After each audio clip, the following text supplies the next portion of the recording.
at 9:05. Apologize. And we're still waiting for Ms. Keel. And we do have Mr. Chapman will be calling in at 9:30. He's back in New York at a conference, and so he will be calling in one of his breaks. So I'd like to call to order the meeting of the Reno-Sparks Convention Visitors Authority Board of Directors. With a, I guess we can pledge allegiance first. All backwards. We see Courtney, could you lead us in the pledge?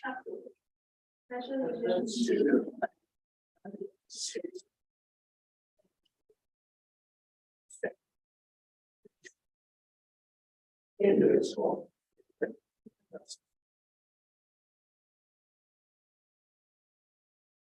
And from now, we'll do the pledge.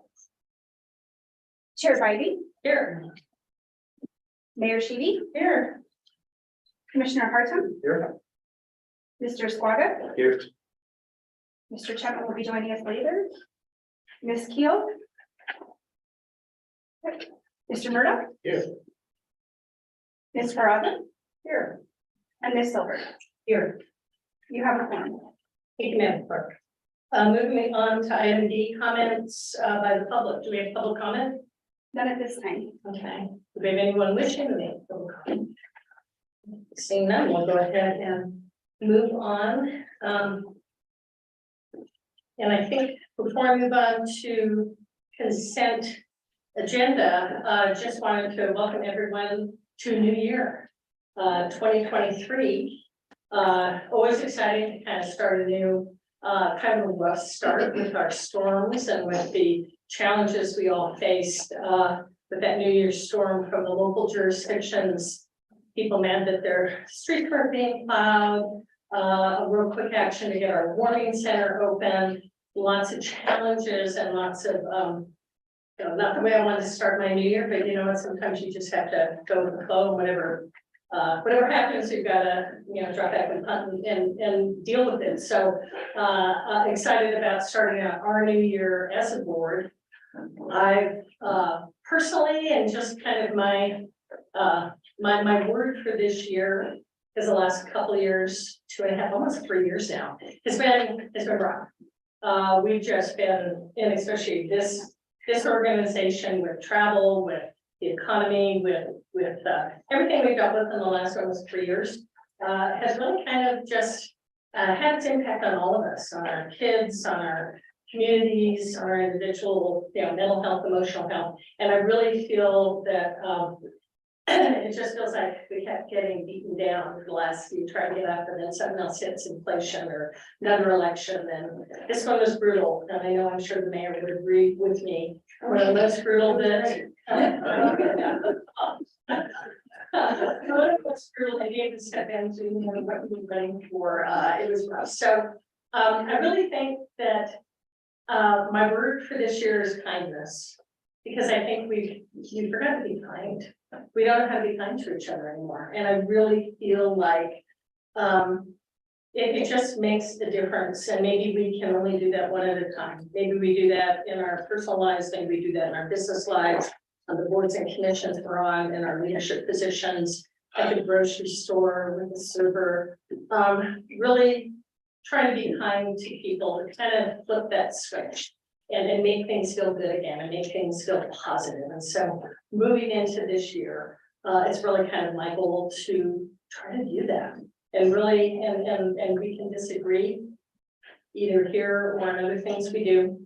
We don't have to always agree with everybody, but I think if we're respectful and kind to each other, I think it makes a difference in how you feel and how we operate, and how that in turn creates a different feeling for everyone involved. And so that's kind of my little speech on welcoming everyone to the new year, goal for the new year, and where I hope to go, not just on this board, but in city, personal life, community, friends, and want to move through and try to spread that, because I think we can all make a difference. I know we can. So anyway, enough going on and on. I'm going to go ahead and move on with the meeting to the consent agenda. Looking for a motion. So moved. Second. I have a motion to approve the consent agenda as presented. I have a second. Do I have any discussion? Yeah, I'd like to pull the capper actually. It's item 3. I have a couple questions on the capper. Okay, It won't take long. okay, okay. Yeah, we can go ahead. Mr. Hartung, do you want to amend your motion to remove item 3? Second, okay. So we'll go ahead and approve items. So we're approving the consent agenda item 1 and 2. All those in favor? Opposed? Okay, we'll approve that. Ms. Brasso. Just wanted for the record, and I didn't see any, were there any management findings, for the capper? There were not, there were no audit findings noted. Yeah, so I just want to congratulate staff on that. That's a big deal. And it's one of the most important things we do, the budget, so not having management findings. And then just last month, we did approve COLAs for everybody, but they weren't separated into, it was just lumped into categories, Courtney. Where would we find that reflected in the capper? Because that would be compounded, those COLAs. And how many have we given over the last, I don't know, year and a half? Are we on number 3 now? I know the board approved it last month, but it wasn't, usually I see that separated because there's a compounding component to that. And so I didn't see that anywhere in the financials when I was reviewing them. Absolutely. So we gave a COLA to the staff in fiscal year 21. We gave a COLA to the staff in fiscal year 22, and then we approved the COLA most recently in the budget augmentation. And I can pull the exact amount of those COLAs for you and provide them to you. Yeah, so when they were broken down last month, what we saw was it was categorized into, it was just lumped in to the staff allocations as well. So like you had marketing, and then it was just, it didn't break down that amount. So if you could just send that to me, Absolutely. I'd appreciate it. Yes, we can provide this to you this week. Okay, thank you. Okay. Really quickly, is that for everyone? That would It is be for all everyone, staff, yes. correct? Yes, to address inflation. And, what was, so how much is that total for the, it sounds like you have 3 in the last. I can provide the dollar amount totals to the board after the meeting for Oh, each no, COLA. percentage. A percentage, the most recent one is 3%. Okay, and, that doesn't come to the board, right? How does that work? That does not, those are approved by the CEO. Okay, And what we did is we did an audit based upon what's happening at the city and the county, and other places to make sure that we were competitive. We were well under what the rest of the folks that were giving us COLAs. So for our employees, we want to make sure that we were at least competitive. We are not at the top of that COLA adjustment, but that we are in line with what everyone else is doing. and the only thing is, I think the difference too is you guys get, I think, or some members get bonus. Every single employee, we've initiated a program that every single employee has potential for a bonus. And that's sort of the difference, I think, between, the other entities that you probably compared to. I don't know that off the top of my head. Yeah, I would have to look into that. And just for the record, I'm not opposed to it. I just want to see it, like what's been given and where we are, maybe a structure of the salaries, just so we can see it. I think that'd be great. Yeah, we can absolutely provide that. Okay, thank you, Courtney. And I want to thank Courtney for the CAFR, because we do them. It's a state requirement. We do that. I'll get to you in a second, Mr. Murdoch. Thank you. They're long and they're tedious, and when we do a presentation at the council, or our CFO tries to do it really condensed, because we could spend a 5-hour meeting going through the whole effort, but it is required by law. It's there for all of us that want to dial down to all the really specific numbers, and it's a ton of work. It is required, but it does keep us transparent. So I appreciate that and all your hard work on that. Mr. Murdoch. This is a good question. So we did 3 COLAs, right? Starting in 21. I'm just asking, did we do a merit We did, we instituted merit increases for staff last year. last year? We brought those back after they've been gone for over 2 years. So just off the top, do you know what's the combined percentage? Right, so off the top of my head, we did merit increases of up to 3% for staff, and those were performance-based based on the staff's annual reviews. The COLAs were implemented to address inflation, and Right. the most recent one was 3%. So there's 3, 3, 3, and what was the merit The merit was up to 3% based on performance. performance? So it wasn't all three, it was based. Correct, yeah, it was based on your review that was given by. your So that's, supervisor it's like 10 or 12% or what, over the course of 2 years, yeah. 2 years, okay. And then Courtney, one more question. We typically look, sort of at the industry standard. I would imagine you did that. Correct, and we looked at inflation too, we took inflation over a period of time and compared that to what we've done for COLAs to ensure that what we gave for COLAs didn't outpace inflation. Okay, all right, thank you so much. Okay, so, looking for a motion to approve consent item, number three. Got a motion? Move to approve by Mr. Sparrow. Seconded. Mr. Hartman? Yeah, Okay. The deep voice. I didn't think it was Yeah, we didn't understand. Okay. Then the second, any other discussion? All those in favor, please say aye. Aye. Opposed? Thank you, motion carries. Morning, Ms. Keel, welcome. Okay. Okay, we're going on to item B, board matters. Amendment to revise rules of procedure for the RSCVA board minutes, the board meetings.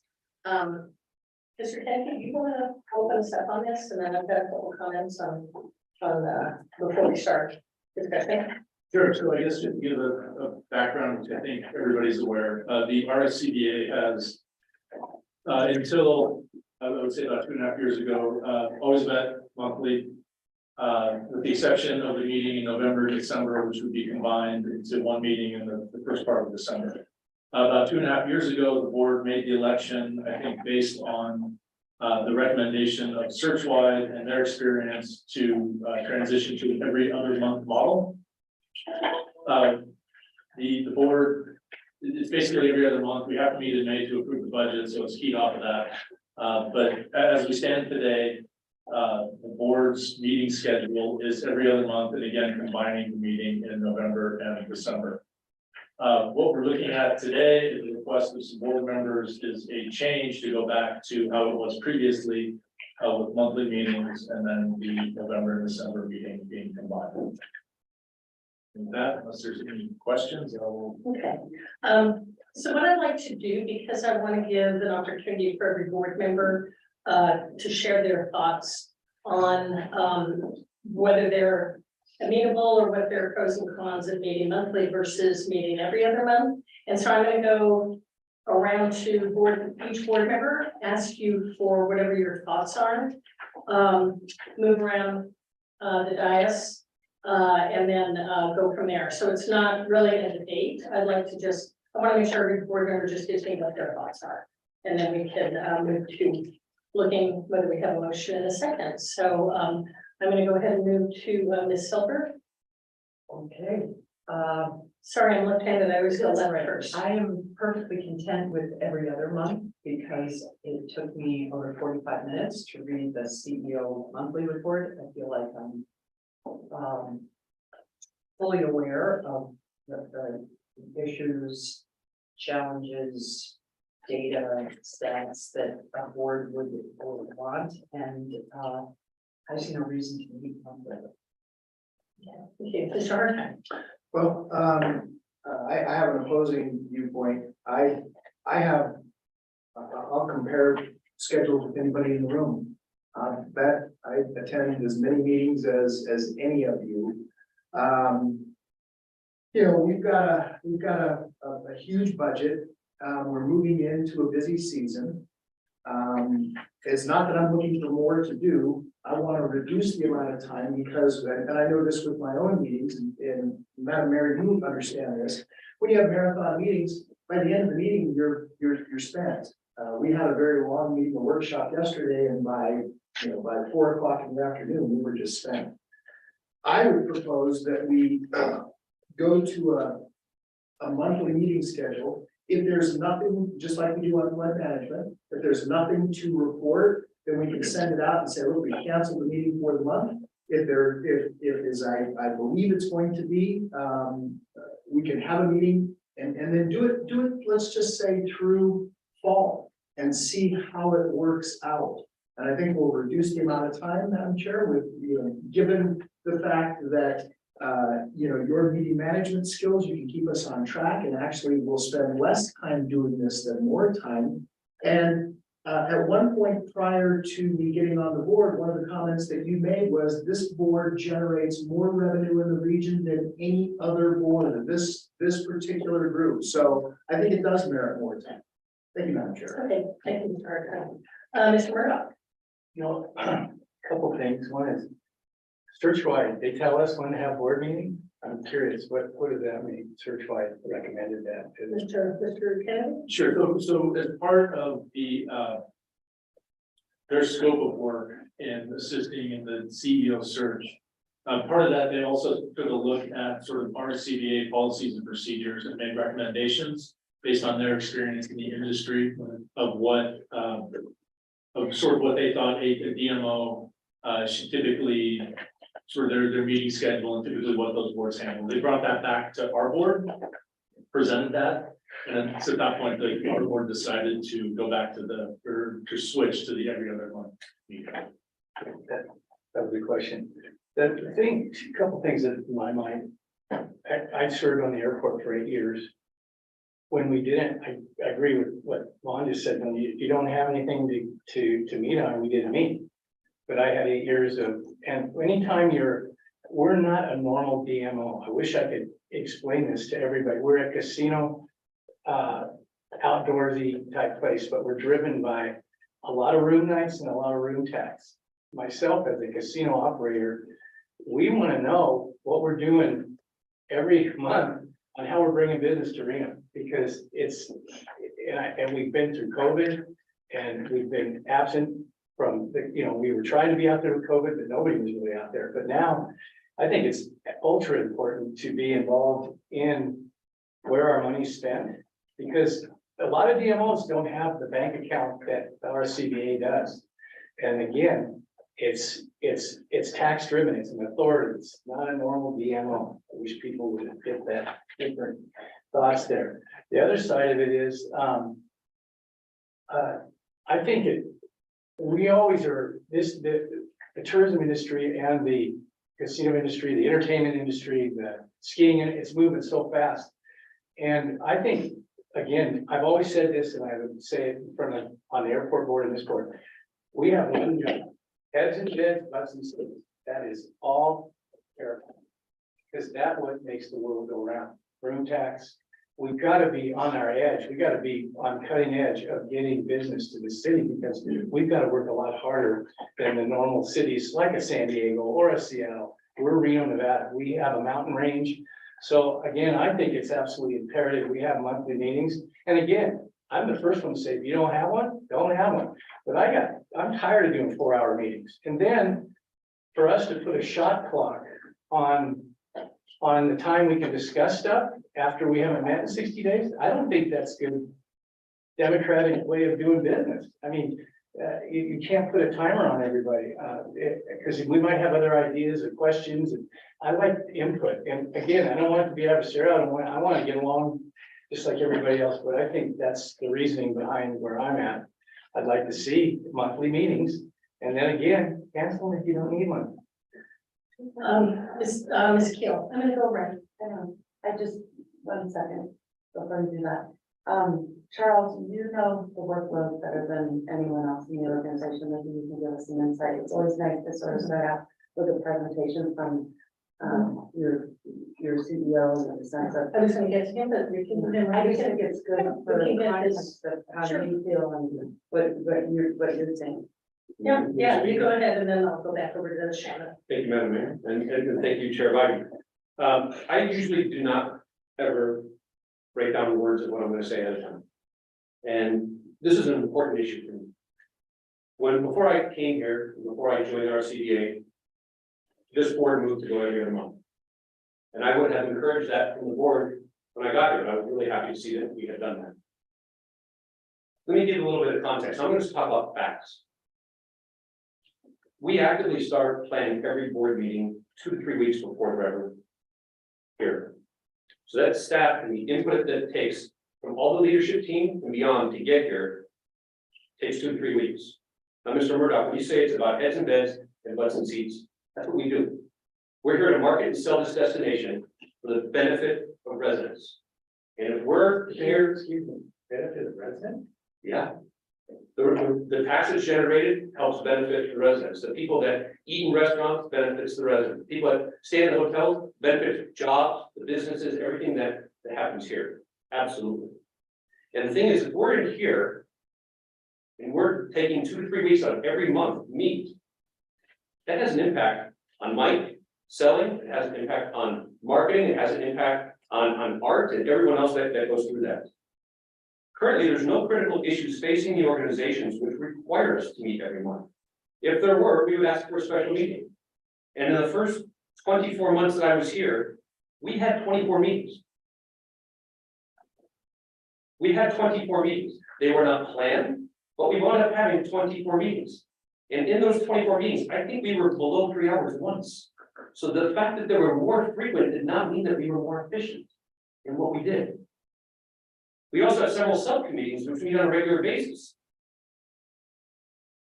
And when we reinstated the pre-board meetings, I don't remember the last time we had every single board member do a pre-board meeting. You guys are busy. You have other things. That's why part of our values is to put in transparency and communication. That's why you receive a 17-page board report to go through. That's why you have daily and weekly emails that come through about what we're doing. Is to make sure that we are transparent. And when the audit was done, there were no mistakes. So yes, there is a significant impact of what we do. And this board receives a lot of information for us to do that. I respect that you're all busy, and many of you have many boards, as Mr. Hartcom talked about, that you serve on. But really, we need the support from the board in a lot of other areas. And I would welcome participation from that board, as much as some people are passionate about meeting here. When we have customer advisory board receptions, we had 2 board members present, and I want to thank Chair Bybee, Board Member Silver. We also had Sparks Mayor Ed Lawson, EDON's Mike Kazmierski, UNR's Athletic Director Stephanie Remp, and County Commissioner Alexis Hill for that customer advisory board reception. We need it for special events like ACE's event that we had in December. At our holiday party for the staff that shows support for the staff. And for special requests, like asking Mayor Sheedy to help develop a video for the United States Association of Roller Sports. Just like that can help us win business. And thank you, Mayor, for doing that, because that absolutely has a positive impact. And that's really what board support helps us make a difference. In conclusion, these meetings are a heavy lift for the team. Does the board want us to invest our time in meetings, or helping to make an impact for what we're really doing, the goals that are set up? So thank you for listening. Can I just get one point of clarification? You said it was a recommendation certified. I thought that it was because COVID and we were kind of slowing up. I thought that had something to do with it, huh? No, they sort of did a survey on board governance and sort of looked at all aspects of the board. That was one of the recommendations they came back with, was to go to an every other month meeting, and it could have been timing with COVID as well, but I That think was that's the what. one thing, because I remember that played a factor in it with every board member, because so many of us were having to actually pivot to daily meetings with the health board. Ron and I were very much on every day. Okay, I think that's what it was. All of our boards actually stopped meeting. Okay, Ms. Keel. Morning. I wish that if we went to every month meetings, that they would be under 3 hours. I'm not optimistic that that's the case. Our trends, our history has said otherwise. So between pre-board meetings, meeting every week, and then committee meetings, that's already 3 times a month. And then in addition, I already feel guilty about not being able to attend some of the events that you invite us to. I want to be able to go to more. So that's basically doing something every single week for the RSCVA. It's a very important board, huge budget. It's super important. I cannot commit to every week with the RSCVA, unfortunately. I'm saying if we went to an every month, then I'm basically committing to every week with RSCVA between pre-board meetings, committee meetings, meeting every month, and then an ancillary event ends up being 3 to 4 times a month is what I'm saying. I do think that the committees can be, my thought from the beginning always was the committees would meet in the off months. Now, sometimes it's not always permanent, right? Like depending on the committee, but there are committees that probably have more going on. And for those in the room who feel that their voice is not heard or things are not getting done or on the agenda, I would encourage either to be part of that committee or to make sure that their concerns are brought to the committee, because sometimes I feel like the committees can get more done than we do here because of the constraints that we have with this format. So I would highly encourage that the committees be more involved in the off months. And then we stick to the every other one. And I have a feeling you're gonna end up calling some special meetings anyways. Mr. Schleier. Thank you. No, I think there's valid points on both sides of this. We've seen both models. I tend to lean with Shannon on this, and I think there's been great points on both ends. I do think really my biggest issue is what Charles brought up, is knowing the time that it is taking from staff. And not just the staff in this room, but everything behind the scenes of what it is prepping. Yeah, I'm concerned. I'm concerned that we're not out really doing what the job is. And I also feel, I feel that way internally, whether it's Peppermill or anything. We're very conscious of how many weekly meetings, how much time we're putting in. We're not interfacing with the customer or with our fellow employees. And I think that's critical. I think this really boils down to one bigger question we're not going to necessarily answer today, but that is, are we a policy board or are we an operational board? And if we're an operation, and I don't think it has to be 100% one way and 0% on the other, but I think we need to know as a group, if it's an operational board, we've got issues because we've got 9 separate bosses weighing in on the operations of this organization. If it's a policy board, I look at the team that's being assembled and I'm either comfortable with it or I'm not. And in this case, I am. And I think policy is set, we debate it, we go back and forth, we set it, and then the team executes. But I think if we start straying from that policy, just for an operational board, I assume we should probably be meeting weekly. Because there's so many moving parts, but if we're setting policy, I'm looking at staff to execute the operations side of it. And I feel we are probably in the last 3-year window, probably the most stable. Right now, I think there are going to be times you call special meeting. I think there's certain circumstances, but I'm in the camp of still trying that, but every other month. We can always change it after a year or two. Both of these things are flexible. If we go every month now, that's fine. We can write up for a year, but my thing would be, let's try this for a full year and see what happens. Ms. Fresser. Yeah, I guess, being on the airport board, we're doing $1 billion expansion. And the staff, we meet monthly. We have subcommittees the same time. We have meetings.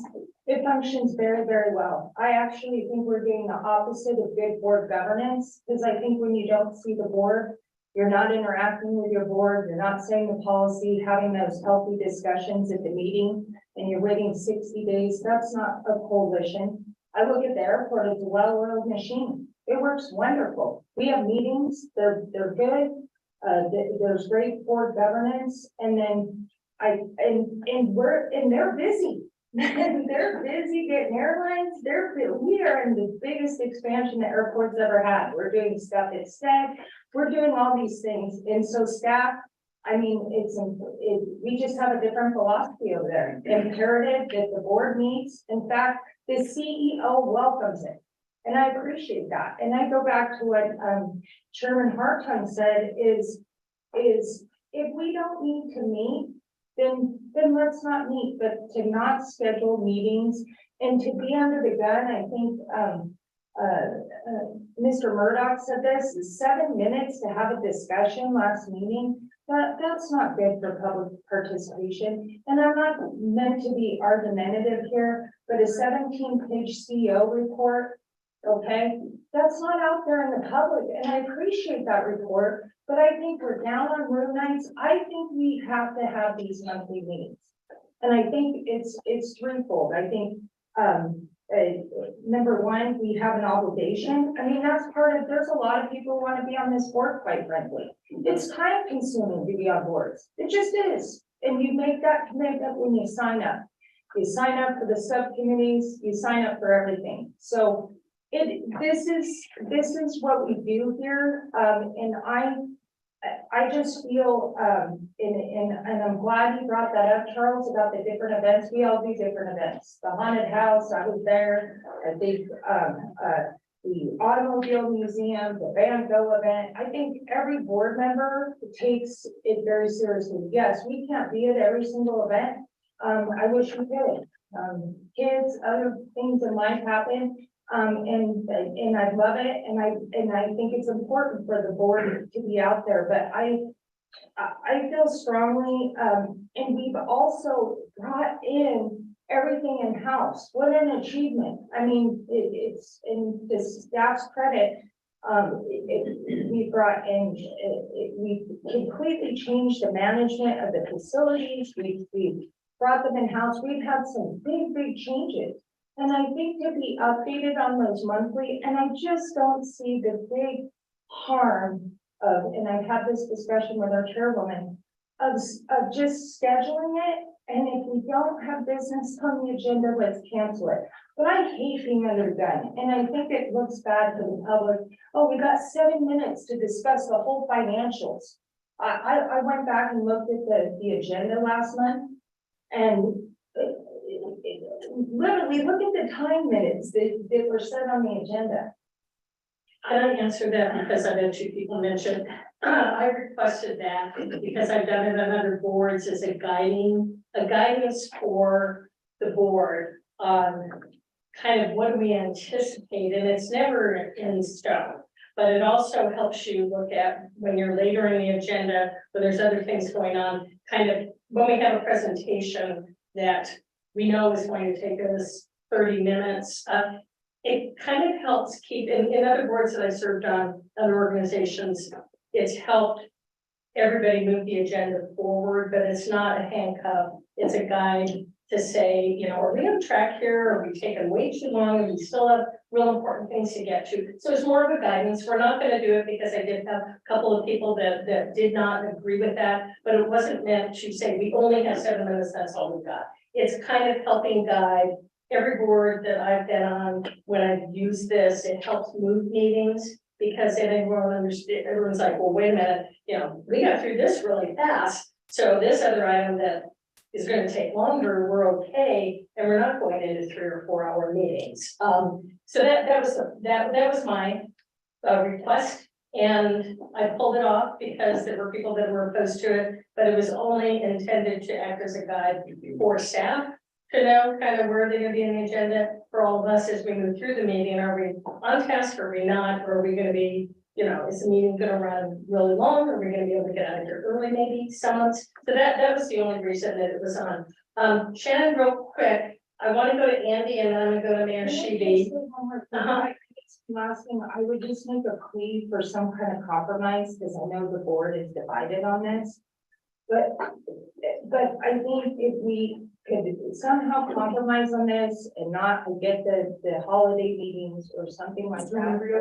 But it's Zoom or something, that I just feel like this has been such a contentious item, and I want to see us come together as a board. So I'm all for the compromise here too. So I'll be quiet. Okay, Shannon, real quick, and then I was just gonna chime in, because thank you, Chairman, for saying that, you know, you're with the 7 minutes, but I have to take some of that, the blame for that too, because I was one of the individuals that complained because we never stayed on our time limit for our scheduled meetings in the past. And then I was either missing meetings afterwards because I had to travel to them, or I had to leave early for something really important at the end of the agenda. And I didn't think that that was fair to the board or fair to me, because we were never sticking to our slotted time table. So I asked the chairwoman to figure out a way for us to be able to stay on track. So part of that is on me too. I just wanted to. Mr. Chapman, welcome from New York. Did the rain stop? If you're on mute. Andy, you're on mute.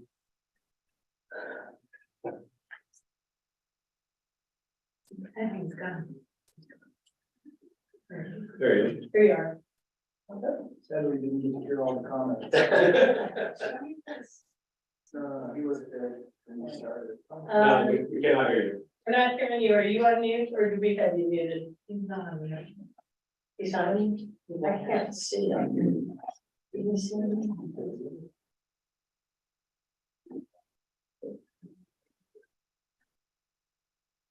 Sorry, new fancy system that was going to help us. That's true. Zoom. Might be on Andy then. Yeah, he looks like he's on his phone. He is on his There's phone. a connection, so that. Yeah, exactly. No. No. I'm sure he's having a problem with his phone. Okay, okay. Andy, can we come back to you? I'm gonna go to Mayor Sheeby, see if we can resolve the technical issues and come back to you. Thank you. I know he's on a break, so, go ahead, Mayor.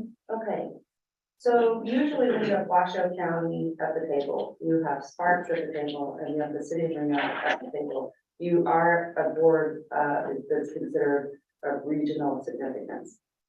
So that means there's a lot of time and investment that happens. There are boards under regional significance that are RTC, correct? Am I right? Well, Tumwa, right? How many times a month do you meet at the city of Sparks? Twice? Twice. We meet twice. What do you meet twice? 3 times? well, remember we have fire. Oh, that's right. Okay, oh, that's right. So, So we have fire and ambulance on month. and what's the top economic sector in Nevada? What is it? Jamie? Yeah, gaming. Has a bet, right? So here's what I'd say is with room nights down, quite honestly, I think the only way you get to where you want to go is by a map. And typically your map is laid out at your board meetings. And so I don't love meetings because I'm in a ton of meetings, you're in a ton of meetings. But the problem is that then every other month we get to our meetings, they go really, really long. But the other thing that happens that I noticed is because we don't really have that map, that honestly, like, there's so much that happened the month before, I can't remember what is happening every other month. And it keeps you on track. And I think, you know, you guys that have been here with other CEOs are pretty much used to having a monthly board meeting. And so I also think the taxpayers truly want to hold us accountable if we're talking about transparency. Then it should be every month. I think the top sector in the state, we're not meeting every month, is problematic. And I would say, you know, we also, I think, try to mirror a little bit of the RSCVA in a sense, and they meet monthly. Now, yes, I get that they might have a larger footprint, but at the same time, we are sort of their sister on the other side of the north. So if we're really truly trying to get heads and beds and continue to stay on, you know, sort of, and I also think we could be in for some rocky roads with the economy. So what does that look like? And are we staying on course? So that's what I like to see, because I think here's the thing, you don't have to show up, but I like to have the minutes a lot, go through there and say, okay, where are we on track? Because I do think a lot gets dropped. I mean, I have sent you many things, Chairwoman, on certain things like hockey and other investments coming into the region, and they never seem to get on the agenda. And so for me, I get a little bit concerned, but I think there is a compromise to be had. We'll do it at other boards. I do it at flood. If there's nothing coming up, we don't meet. You know, the chairperson comes forward and says, there's really nothing to report here. Or, you know, they meet with other board members and say, is there something else we can look at? And so that's just, you know, sort of my thoughts and feelings. It's a very, very large budget, but it's the #1 economic sector in the region. And I don't know if you guys were at the governor's state of the state, but he's like, hey, everyone's got to get back to business. I mean, like, this is gonna be some rocky roads. I wanna make sure we weather them and we weather them in the best way possible. Like I said, do I love to meet? No, I'm on both sides of this. Yes, let's not meet. But I also worry that, I think that we can stay on top of the, the next year, especially that, with this economy, it's gonna be one to watch. So that's just how I feel about it. Thank you, Mayor. Andy, are you there? Well, I hope so. Can you hear me? Yay, yes, we can. Can. Oh, good. Sorry about that. And yes, it has stopped raining. Thank you, Madam Chair. So this is, I believe, and I think Stephen might have mentioned this. I think as a policy board, what is our role to play over strategy and policy? And yeah, I think we could have a meeting every week and so an agenda, but that doesn't mean that we're meeting on the right components. So I support the process that we've had currently of meeting every other month, and I'll take a different tact on it as opposed to saying we're going to schedule monthly meetings and then cancel one if we don't need it. I think we should add a meeting if we need it.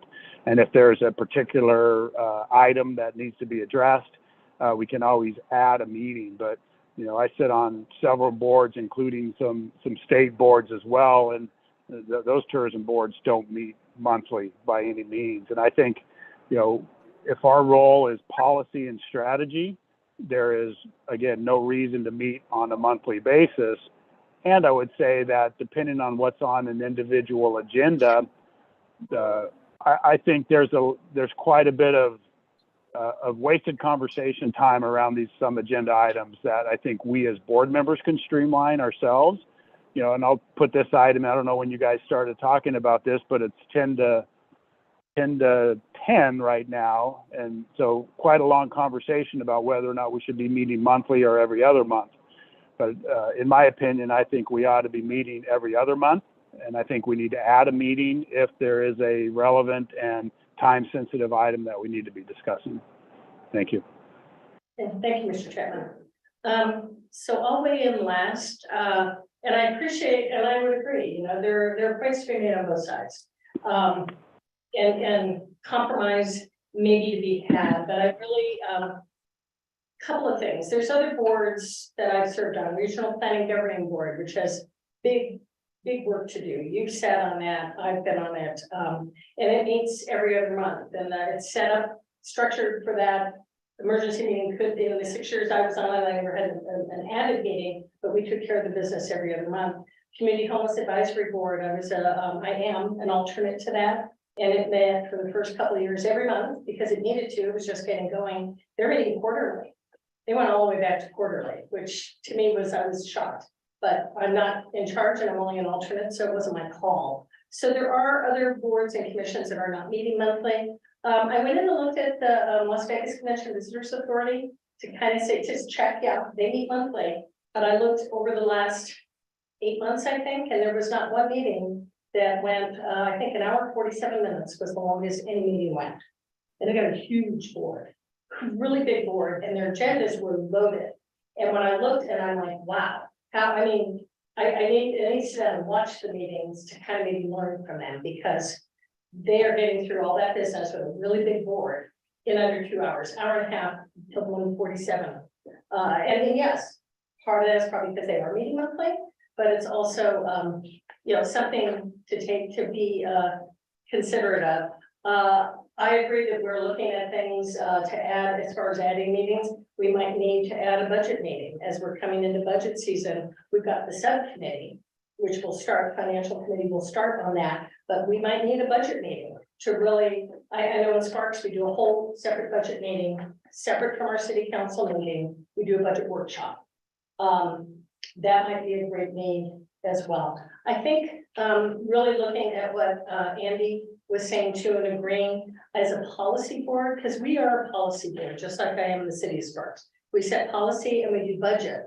Our roadmap is spelled out in a strategic plan that we just crafted last year, and we're in the middle of the first year plan of that 3-year strategic plan.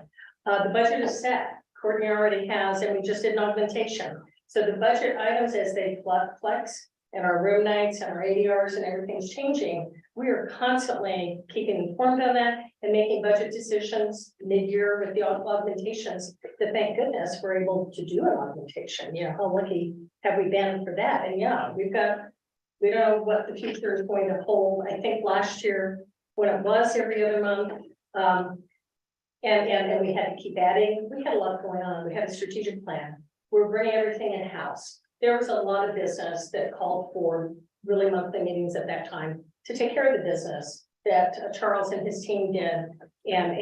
But again, that's the operational side, and that is not my job as chair or this board. We are here to set the policy and to get reports from them and to set the budget. So we are, you know, working with this whole team, but they are doing the day-to-day work, and I trust all of them. I trust Charles, I trust the team, that they're doing an amazing job, and that we're kept updated all the time. You know, not just Charles' lengthy reports that I appreciate, because it has a ton of information in it, to keep us updated as much as we can, that I don't feel like that I'm not informed of what's going on. And we have that flexibility to add extra meetings when needed. And we do have, to a couple of you made the point about the committee, subcommittee. We've got executive legislative meeting in a week. We've got finance, we've got to set up finance. So the financial will have to, because we're going into budget season. So those committees are active and taking care of that work. So I'm really, with the schedule we have right now, and I would agree with Mr. Chapman, yes, I want the ability, and I have it already, to meet monthly, to add a special meeting when needed. And that's really what my feelings are. So everyone's had a say. We're at the point of a motion. Mr. Kennedy, do you want to explain and it is a policy that did change actually when you were chair, Madam Mayor, when it went from, and it was COVID too. Yeah. And that change, that change came right before I was here. I think you guys did it that summer, and I came on in December. So it's been how long then? We've been doing that 2.5. Yeah, I would say, and I don't know exactly, but I think it's Summer 20. So we've been already past the year, September 20. trying to figure out what that looks like, and 2020. yeah, and so, you know, because I know that, that you were saying, oh, well, I think, Stephen was saying to look at it of what it looks like a year, but we've been doing it how long now? yeah, at least a couple, 2.5 to 3, I would say. Right. Yeah. 2.5. And I think to your point, I think Searchwise is one that teed it up, but I think the board may have been amenable to it because That was the big discussion, if I remember correctly. I know it was because a lot of our boards were all saying we're not meeting because all of us were inundated with, you know, trying to navigate a pandemic. So. Okay, so I am looking for a motion. Everybody's given their input. I appreciate everyone's thoughts and respect everyone, whether we agree or not. I think we're very, very good points brought up. So will you explain on the motion, what the motion contains? And so sometimes you're voting backwards. You're like, when you think you're voting yes, it's no, and you think you know it's yes. So can you clarify on our motion? If you look at your board material, we have a proposed motion if we want to make a change. So if we don't want to make a change and we want to stay every other month as we are now, there's no action needed because that's what the policies provide. If we want to change to go to a monthly meeting, then there's a motion in your materials to basically revise the policies and procedures to provide for the regular monthly meetings unless the fourth Thursday is on a holiday, and then we'll change that date. I'll go ahead and make the motion for the purpose of. I'm gonna go ahead and make the motion to go to monthly meetings, and I'll tell you why. What else also changed, and I think it's a violation of spirit of the law. This board used to be made up of a majority of elected officials. Right. 13 members, and I just thought of this sitting here because I know Commissioner Hartung, you brought this up at the convention center, that you had issues with that at the time. And in fact, the county proposed that it had to be elected officials who served as the chair and the vice chair. And they were very concerned about the board being made up of, the majority of the board being made up of non-elected officials. You look at the RSCVA, you're absolutely right, I called them. They do meet, but they also have subcommittees that go for hours. And the majority of their board is, let's face it, elected officials. This board flopped. The legislation changed and there was concern and debate at that time. And so I think that makes a huge difference on the governance of this body. You now have a minority of elected officials, but that was the compromise on the legislation. We could pull those minutes and I'd implore Ben to do that. But to me, just fundamentally, this board has a lot to oversee, and I would make a motion that we approve monthly meetings, and if we have to, if there's not on the agenda, enough on the agenda, that those get canceled. The reason why I don't want to do it in the reverse, as Mr. Chapman said, is because I think it needs to be set on everyone's schedule, that it's the fourth Thursday. Because when we try and schedule a special meeting, let's go back to the, what's it called, Zoom or whatever it's called. It's hard to get 9 people's schedules coordinated. So that's why I'm saying, let's go to monthly, keep it the fourth Thursday, and we'll get this done with. Under discussion. Right, second, Second, second by member Harton. under discussion. So we're going into a legislative session. Yeah. Yay. What But fun- we know how fast that moves. Oh, what fun it is to ride. Yeah. We're going into a legislative session. And I agree, Ms. Fraza, I couldn't agree more. If you wanna schedule a special meeting, I'm not gonna make any promises whatsoever that I can get those things. I mean, I have a tough time adding in a lot of other little things that are constantly going on. And I would tell you that this packet will get to be half the size each month. And then give us the option of every other month to go to Zoom. Mr. Chapman is on Zoom as we speak. So I'm supportive of this, not because I don't have anything to do. Yeah. Again, I'll compare calendars with anyone. I'm the chairman of the county commission, chairman of fire, chairman of public, chairman of Western Regional Water, chairman of investment, was chairman of flood, vice chairman of RTC, vice chairman of stadium authority.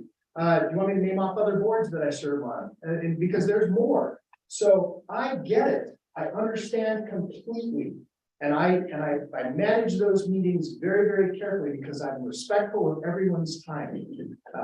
I don't disagree with Mr. Esquaga with respect to policy versus operational. But I would contend there were some of each, because our job is to get heads in beds, to Mr. Murdoch's point, and butts in seats and fill those seats. And I think we need to be concentrating more on special events. There's not many other paths forward because we're not a convention centric region yet. So thank you, Madam Chair. Okay, I have a motion and a second. I would just, and again, I know we risk. Okay, I know everyone's had the time, and if people still have other comments, glad to take them. We have 2 really big, important presentations that I want to make sure we do get to, but I absolutely. And I'll couple be quick very, comments very, so we can move on. just for clarification, Okay. because really in my point on the every other month, and I can live with either way, to be honest with you, is not about how busy we are. I know you're busy, Vaughn. That's an impressive lineup of committees and chairs that you sit on. I'm not worried about myself. That's part of my job here, right? Is representing our industry and being here. I'm looking at staff and really all the people that are in the offices behind us and running. That's the area that's where my concern is with tying everything up and coming to a halt once a month. Let's just even say it's a week that it takes. That's concerning that we're taking a quarter of the month out for prep and everything else. So I just want to clarify that. Okay, Madam Mayor, if you So do I have a think- comment. I have sat on this board, I don't know, 8, 10 years, I cannot remember, and we always had monthly meetings, and I would say the opposite to what Stephen proposed in the sense, you said, let's try it a year. I'd like to try it a year for every month. Because I think this is probably the top board, well, top three, you know, in the region. I absolutely believe that. And I think that that sends a very big message that we put tourism on the back burner. I really, really do. I mean, I would like to see us, I mean, seriously cut down the meetings that we're in because they're taking 4 or 5 hours. They're long. So, I just think that, you know, I have to answer to the entire community. You do, Vaughn does. It's a little bit different, in the sense that I know you guys probably have to go back and answer to your CEOs. But quite honestly, like, this being the #1 economic sector in the region, I think we have to show we're on our game. We're ready to go. We're ready to get business. We're, you know, 24/7 actually. Like, honestly, this is super, super important. And I fear that because we've sort of been on a different track, you know, with the pandemic and other challenges, that it also gives the perception that we are not serious and open for business when it comes to putting heads in beds, gaming and tourism. I just do. Okay, thank you, Madam Mayor. I have a motion and a second, Mr. Kennedy. I'm sorry, I know we're trying to move on and vote. So the motion was to go to monthly meetings, but I don't think it's quite that easy because we don't want to meet. So I think the motion is, So we could do 10 meetings a month. I'll even amend my motion to try to be technically here. For 6 months and see if it cuts down the meetings to prove we can I'll go ahead and amend the motion to do that. I mean, in the spirit of compromise, to see if it works. And if it doesn't work, we can do it. I'll pull my motion and redo it. I just like to Ms. comment, Silver. thank you. I just like to comment, in reverse to what, Commissioner Hartman said. I know that I am, at the legislative building almost every day during the session. And there are a lot of what I'll call not business friendly bills. And I can't commit to being here every month. And so I would say, if we're going to do this, we don't do it during the legislative session. Many of us are involved in providing testimony, being there, working with various legislators. So while I'm perfectly willing to compromise and understand both sides of this equation, I think this is the worst time to start monthly when the session starts next week. I can't be here for 3 or 4 hours every month. Okay, so Mr. Kennedy, were you, so on the motion that Ms. Barasa made, because that is a good point, we already combined because 4 Thursdays Thanksgiving. So we combined the November, December into one meeting. So it would be monthly with the exception. so there's both language that says exactly that in your material. So I think the motion would be to amend the policy procedures per the proposed language in our materials. And I'll go ahead and even modify the motion to try it for 6 months and to allow Zoom participation by the members. And if it doesn't shorten, then I'll eat crow and change again. I just think the monthly would go a long way. So if we want to try it for 6 months and bring it back to the board for review, I'm in favor of that. I have a question on that. So the 6 months would essentially be 3 additional, then, right? Is that what you mean by the 6 months? And honestly, like March, you could look at that too. I know some of us have kids, that's been great. I mean, there are times when board members are gonna miss, and there's Zoom, there's other capabilities, so. Well, that's the thing, because they have one question under the you're going to be talking a lot. Right, but I would also stress, like, as long as we have a forum, I don't expect everyone to be here. Everyone's gonna be here. I'm gonna go ahead and, we had discussion, we have a motion and a second, the motion. Seconder agrees with the amendment. I was just, okay, thank you. So Ms. it's for Barasa. 6 months, so 6 months. 6 okay? months, yeah, 6 month trial, and then we can bring it back to the board. 6 months, like, straight. 6 months from now, so we'll Not revisit it in July. Not 12 months because it's every other. No, no, 6 months straight. And sunset it and unless, Start it. and Madam Chair, I don't mean to interrupt. it's an automatic sunset. If it doesn't work, it doesn't even have to come back. It ends at that time. And then if we say, look, this is working great, then that's when we bring it back and say, let's do this regularly. And Charlie. Okay, motion and So you second. ready to put, so you didn't ready to motion. It would be sunset. Excuse me, here we go.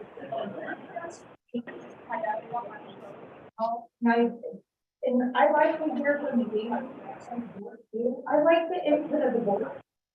So I, 6 months, and then in the sunset. So we have an amended motion. And you amended it, you're good with it. That's a motion on the floor. Really want to get to a vote. One recommendation, because I think Stephen brings up a really good point when it comes to staff and knowing that they're have a lot of time constraints and they're very busy, out there drumming up business and marketing and all that stuff. That I would just say to Charles, if you don't have to have them here, hearing from you is obviously what we pay you to do, right? So I think, and you present well, so I don't think that you have any issues coming to the board, making sure that these guys are not sitting here sort of wasting their time if they don't need to be here, so that they can be busy getting work done. So I would just say that as well. I know it's sort of like a procedure and you call on them, but I think that your reports are strong enough that you bring them to the table so that you don't have to. Okay, I've got a motion on the floor and a second.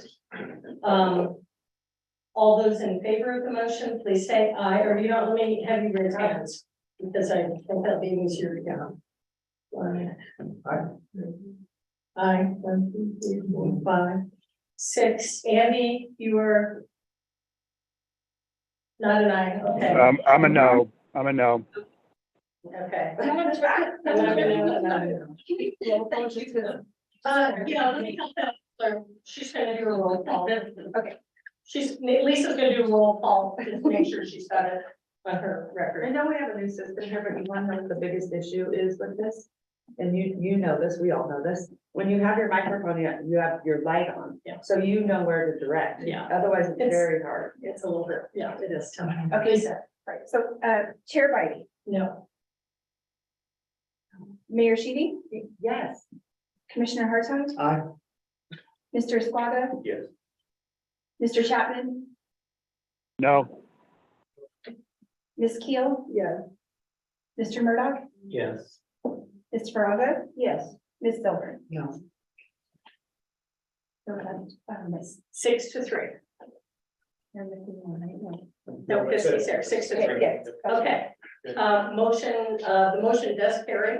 We'll do a 6-month trial, which I totally support. I know I voted no, but I support, and let's see where we go with it. Okay, and let's move on, because we've got some really cool stuff coming in next.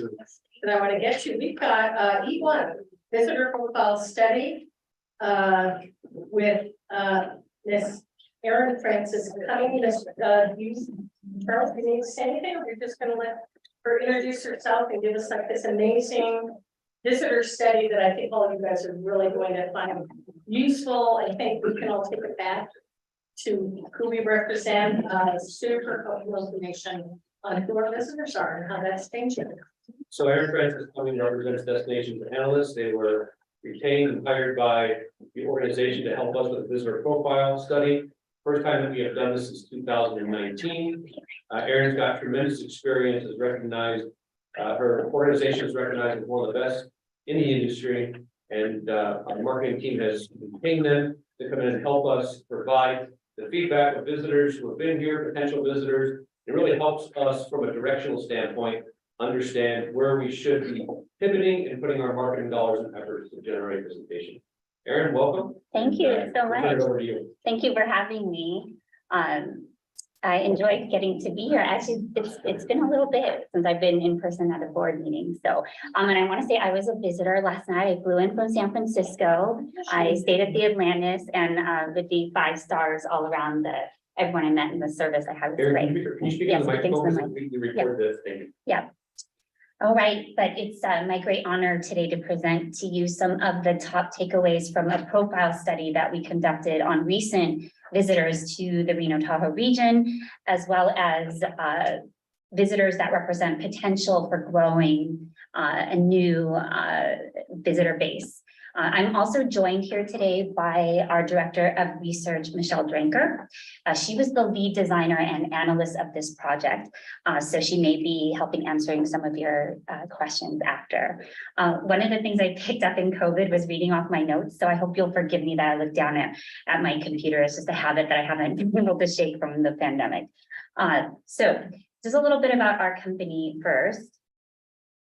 That slide moved for you. I want to. Chris, can you come out and make sure that she can navigate this? Oh, okay, got it. No, we're good. Thank you. We are an independent market research firm. We help travel and hospitality organizations around the US and world through deep insights into customers, audiences, brand, and marketing performance, providing a leg up and peace of mind to people like you. We are celebrating our 20th year providing tourism research services to the travel industry. We've had the great privilege of serving over 200 destinations, with Reno-Tahoe Coast objectively being the best of all of those. So my focus today is what we've learned and where that is going to lead you. So I'm going to present the key findings and the implications of the visitor demographics, the perceptions of Reno-Tahoe, consumers' media usage, destination access to this area, inclusivity, and finally values as it relates to travel. But before we get into the learning about the area's current visitors and your potential customers, I'd like to start with some greater context about the American traveling consumer right now. Every month, Destination Analyst conducts a survey of a nationally representative sample of over 4,000 American travelers. And these are the top takeaways as Americans looked out into 2023 just a few weeks ago. First, high travel prices are really costly to travel morale right now. Currently, 45% of Americans said travel being too expensive kept them from taking as many trips as they would have liked recently. It's now statistically tied with gas prices as the #1 travel deterrent. And then after experiencing that revenge travel fueled like pandemonium in 2022, there really appears to be some wariness of the travel industry among our consumers.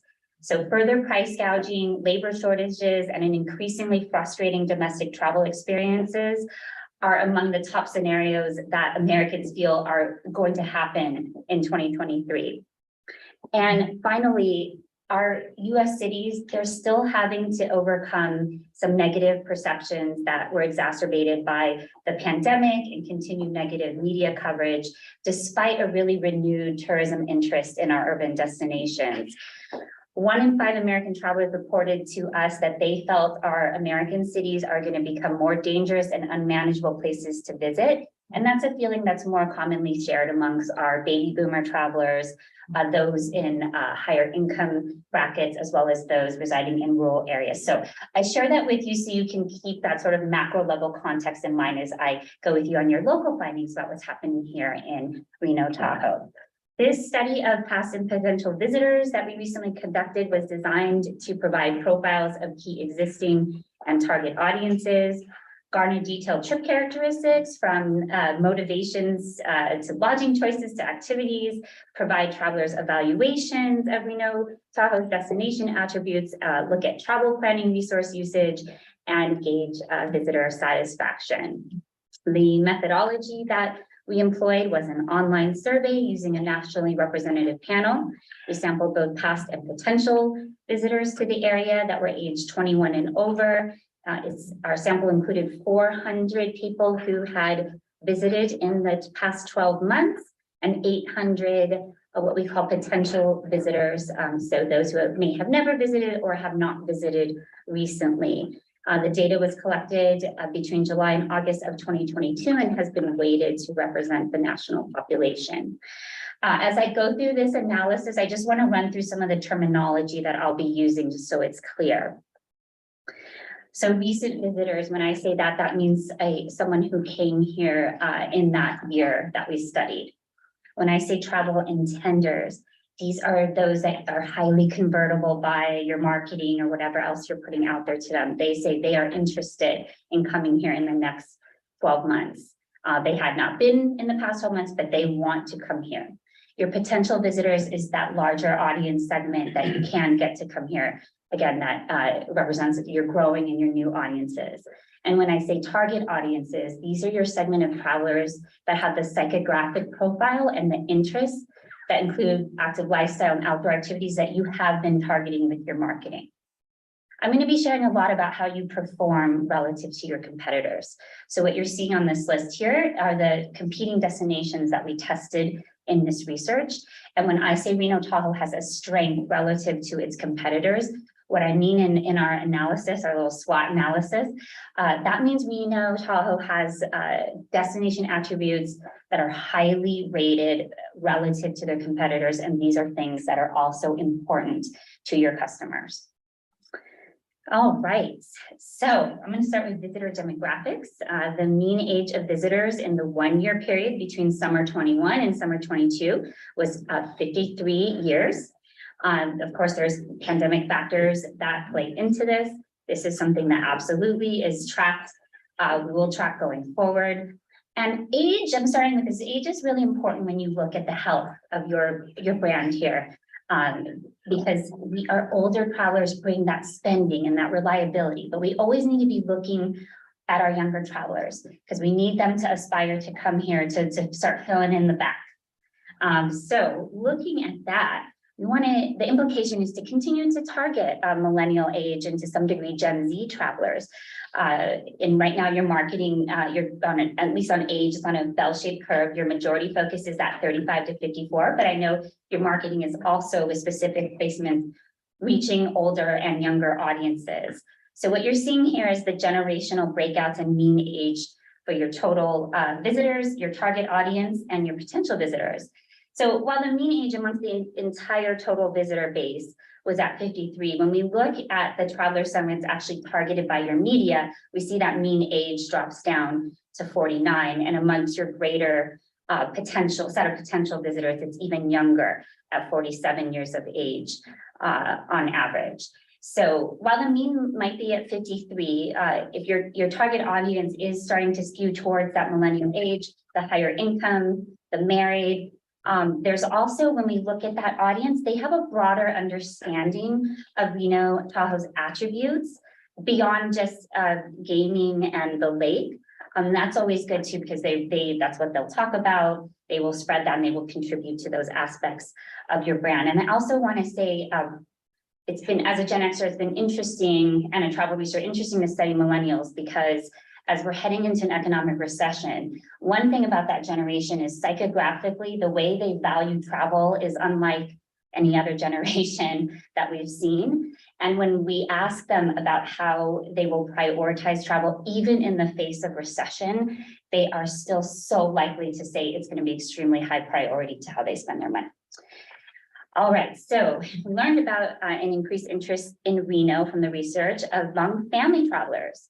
Reno Tahoe's travel intenders, so those that say, I want to come here in the near term, as well as your target audience visitors, they not only skew younger in age, they're also more likely, of course, to have children in their household. And this chart is showing the percent of visitors on the left there, the green, and the travel intenders, that's on the right, with their respective rating of importance of a number of different destination attributes and how they select where they choose to visit. And as a result of having a higher percentage of children in their household, those travel intenders are much more likely to say they are looking for destinations that have family friendly activities compared to the overall visitor base. And when we ask them to describe themselves as a traveler, 3/4 of them, these travel intenders, ones that want to come to Reno, say that building stronger connections in their family is important to why they travel. Could I just not asking a question, but just more explain the graph, how to read it better? Could we go back like 2 screens? Are you, when you say total visitors versus, so our current visitor base?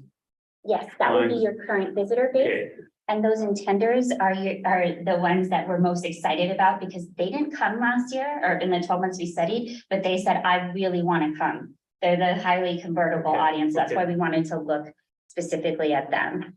Sorry, thank No, you. no problem. Okay, May I ask a question?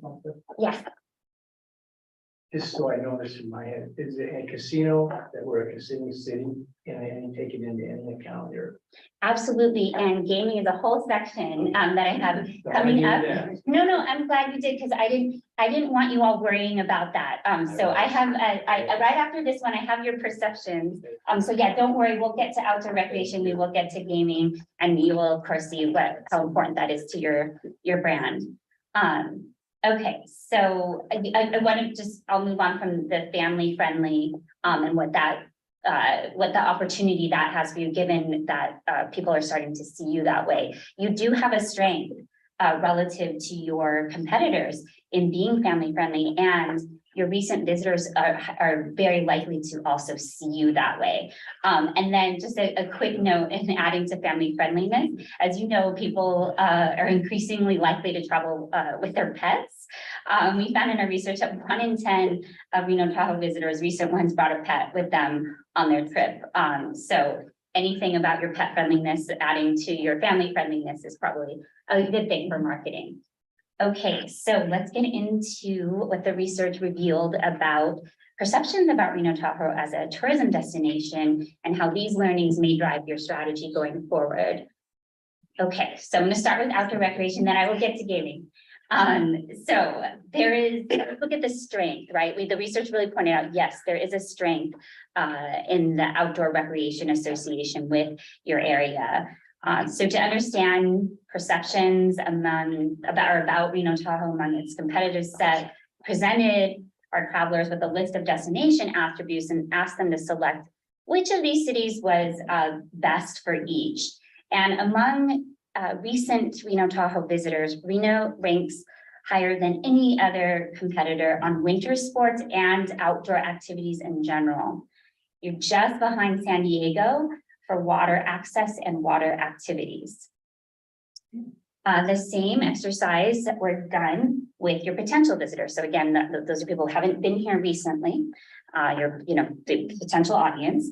And this group rates Reno highly on outdoor attributes like recreation, winter sports, water activities, and golf. But they are still strongly associating these offerings more with Salt Lake City, San Diego, and Phoenix. So with that potential audience, there's real opportunity here to get them more knowledgeable about your outdoor recreation assets. Can you continue to one question? Yes. Las Vegas ranked higher in inclusive, welcoming atmosphere? Yes. Wow. Yeah, I mean, that is, okay. Just, wow. Pretty international city, right? Yeah, but I mean, every time I go there, I feel like I'm. I know what you're describing because I think I have the feeling too. And also on that, I will be ending with how into more detail about Reno's perception as being inclusive and welcoming and what can be done to strengthen that, given its increasing importance to consumers, particularly the younger. We don't have all the graphs, everyone in this. That's what I'm. We don't have graphs. in our presentation. Oh, okay. Oh, It's towards the end. I think some of these slides. Yes, are shuffled a little bit. so remember how I laughed and said Which is gaming why was family coming? was first. We had destination perceptions at the end, and then we realized that we're like, we gotta move these up. So I'm sorry about that. I moved destination perceptions up to the top, and there's one other change. You'll see media usage went towards the end, so my apologies there. Okay, let's see. Okay, all right, so looking at a visitor disbursement, we asked recent visitor, okay, where did you go on your most recent trip to the Reno Tahoe area? The lake is the most visited at 70%. It's also a top association with the area, which I'll show you more detail. Now, we did want to flag that Tahoe's getting a little beaten up as a brand with all this conversation about over tourism. And so we look at this as like good opportunity, right? Because you have other assets in this area, even beyond the lake. So, you know, anything that you can learn or do around what such diverse assets that you have, outdoor assets you have is probably a really good thing. So on that, just on that slide, ladies and gentlemen, we're probably gonna get beat up more because there's a suggestion to ban STRs in Incline Village right now. The moratorium on that. Sorry. No, that's all right. I wanted to give you that yeah. footnote. Short-term rentals. Yeah. So other ways, just looking at acting on the implication of this finding, what really your strength in outdoor association and expanding your profile as an outdoor recreation area. We asked what motivates travelers to take vacations, and about 3/4 of your potential visitors say they travel to take a break from everyday life, to live life to its fullest, to explore and do new things, and to feel alive and energetic. Those who are already interested in visiting Reno-Tahoe area in the next year are much more likely to say they want to travel as an escape from life and to live life to the fullest. Over 90% of them are saying that. So really leveraging your unique only in the Reno-Tahoe area outdoor experiences and demonstrating how they can fulfill these motivations here through the outdoor experience you offer. We think that's really important in growing the strength of that association to your brand, and then again, in growing visitation here. Okay, so speaking of gaming, another important learning was how Reno-Tahoe is understood as a gaming destination. And just in a larger sense, how traveling consumers' preferences for gaming offers you all even more of an opportunity. So when asked in an open-ended format, what first comes to mind when they think of the Reno-Tahoe area? Your recent visitors most often cited Lake Tahoe, but right behind that is gambling and casinos. And if we look at your potential visitors, so your new and opportunity audiences, gambling actually rose to the top with them, followed by Lake Tahoe. You just made Rick Bear. I'm good. Who else can I make happy? Just send me your notes of what you. Okay, so just looking more deeply at gaming, among recent visitors to the area, the importance of gambling and casinos when selecting a vacation destination, just overall, that's the importance of it starts to decline with age. We see an age difference there. But what I want you to take away is that gaming is important to a greater share of younger travelers. And again, as I started out, your younger travelers, big opportunity for you building that. So our millennial travelers are actually the most likely to seek out gaming destinations. 41% of them said that was important to them. Christina, you getting all this? Oh, I have Yes. it. So looking at your recent visitors compared to your potential visitors, you see there's really the depth of understanding of your gaming offerings, but it's much lower among your potential segment compared to your past visitors. Your past visitors get that about you, but there's really opportunity for your potential visitors to learn more about your gaming offerings here, because again, especially among younger visitors, it's likelier to be important to them. So we feel the implication of these findings that it's important that you maintain the status as a destination for gaming. It's not a universal activity among your visitors yet. Again, we think that's an opportunity. So even though younger travelers tend to place a higher importance on gambling when selecting their leisure destinations, we actually found when we look at who visits here, it's your boomer visitors that were more likely to game when they were here.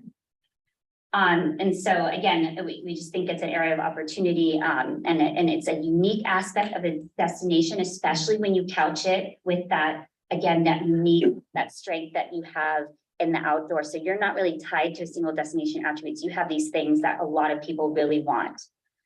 What's the lowest age you're using for the most? The age definition, The lowest age. the lowest age would be what is it? 59? 59 years old. 59 years old? Yes, but turning 60 this year, right? Yes, yes. yeah. Okay, So they would have been 59 when we, so 59 born to in 70. 1963. Correct. Yes. Okay. Thank you, Michelle. She is Okay. amazing at the. Okay. Yeah. All right, so another learning, and I heard you bring this up earlier in your meeting, the importance of special events. Again, it just reiterated learning about how important special events and festivals are and what a draw they are for travelers. We found that your recent visitors consider events and festivals to be a real strength of this area because they've experienced it. That's in both how they rate the Reno-Tahoe area and what they feel is important to them when they are looking to visit places. For your potential visitors, events and festivals are an opportunity. So they're rating Reno-Tahoe below average, but the importance to them is still high. So we look at that as an opportunity. You don't have enough knowledge to rate you highly there. So that is in that opportunity bucket for you. So implication, very easy here, promote your local events.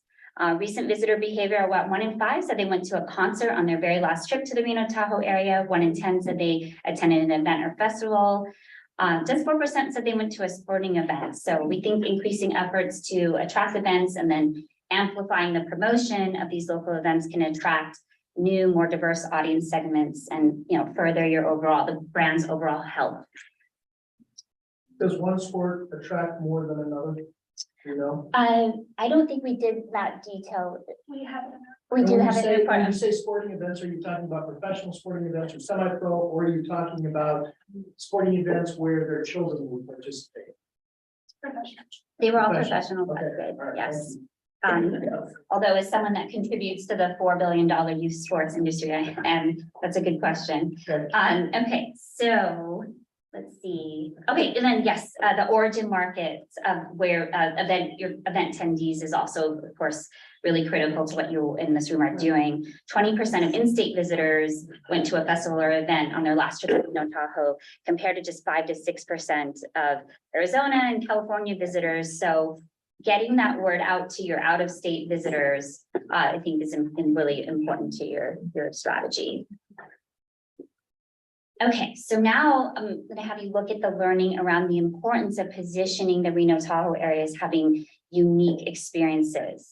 So when we dig into your key audience's mindset, the majority of both your past and potential visitors say they enjoy trying new things, such as food, experiences, and activities. They prefer experiences where they can really get a sense of the place, and that they travel to open their mind to new cultures and experiences. So given the importance of unique destination experiences, we wanted to explore travelers' associations with various unique experiences in Reno-Tahoe amongst your competitive set. Potential visitors don't yet strongly associate Reno-Tahoe with unique experiences like local cuisine, a variety of museums and galleries, fine dining, boutique and artisan shopping, live music and performing arts relative to this competitive set. So that there's definitely opportunity here to get them thinking more about these attributes for you relative to these other destinations. So we see like Phoenix pulls ahead for unique local cuisine, LA for museums and galleries and unique shopping and performing arts. Vegas is pulling ahead of you for fine dining and live music. Are you pulling for cannabis and cannabis lounges? Did we do that for Reno specifically? No, but we have national data that we can share with you. That'd be And- nice. yeah. Yeah. I mean, it's an emerging market in the area, and we're still a little torn. So Oh, you are, okay, well, we certainly have the national data. And Michelle, did we do anything for the state? We also work with the state of Nevada. yes, We might have something, well, let me look and I will get that to you. thank you. Okay, you are welcome. Okay, so 3 key attributes fall into what we say is your opportunity category among your potential visitors. And we see that as unique, or the data shows that as unique local cuisine, variety of galleries and boutique and artisan shopping. These are the attributes that were rated higher than average in terms of importance to people when they're selecting a vacation destination. But Reno-Tahoe is perceived as being lower than your competitor, the average of your competitor set on how well it's delivering on these offerings. So we think there's a real need here to build up the perception of this area as having these unique, culturally rich type of options. Okay, let's get into destination access. And the research uncovered some challenges with the perception of access to the Reno-Tahoe area. As you all know, travelers place a really high importance on easy access when they're selecting where they go. Easy access to what? I'm sorry. So being able to get here Get your started. primarily, yeah. Air. Yeah, we'll get into we will get into the air data. So with Reno's key audiences, both your recent visitors, your potential visitors, they're not rating this as a particular strength of the Reno-Tahoe area. In fact, that attribute of being easy to get to is far more associated with your competitors, which again, you know, some of these are very large metropolitan areas. But when we look and ask specifically about barriers to coming to visit here, lack of easy access is among the top deterrents. And while drive market is still your biggest market, it looks like additional efforts around increasing the ease of flying to the area would be certainly beneficial. So from this chart, you can see that air service here peaked in 2007. You had more than 3.6 million seats. That dropped to a low 2 million seats in 2014, rebounded to 2.8 in 2019, got to its low point in 2020, of course, at 1.8 million. You recovered to 2.6 million seats in 22, but of course, room for growth. And I wanted to share from our national research, a third of travelers, even with all that's going on in air, a third of travelers say that air is still their preferred mode of travel over road trips. So it is really, really important to keep your eye Can you on go air back to one service. real quick? Yes.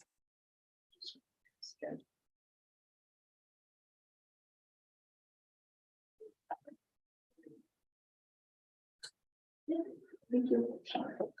On this last slide, Mr. Regano made a point, the Reno Air Days. Yeah. Remember when Reno Air was here? It has been a huge draw for us. I mean, the one thing that you're not trying to, you know, the distorted thing on that too, though, is there's a lot of connectivity, right? Yes. So that doesn't mean that, but it does mean that necessarily getting on the plane. But it was a great, you've got better flight numbers, which probably drive the cost down. You could fly anywhere in that era. I mean, it was a lot easier. Yeah, and Well, you that's, had Reno Air coming out of our airport. Right, that's what Mr. Regano just said, yeah, Reno Air. Reno Air was. Does that take into started it was American? You have a question? Sure. I'm trying to. Yeah, but did this take into account the, oh my God, what's it, the charter planes in this? Because there are, I know the gaming companies, you know, Caesars, for example, they're bringing in charter. Is that included in this air capacity? is that in this data, would include charter? Okay, yeah, from this data source, yes, it should include charter. Okay. This is from the year. Yeah.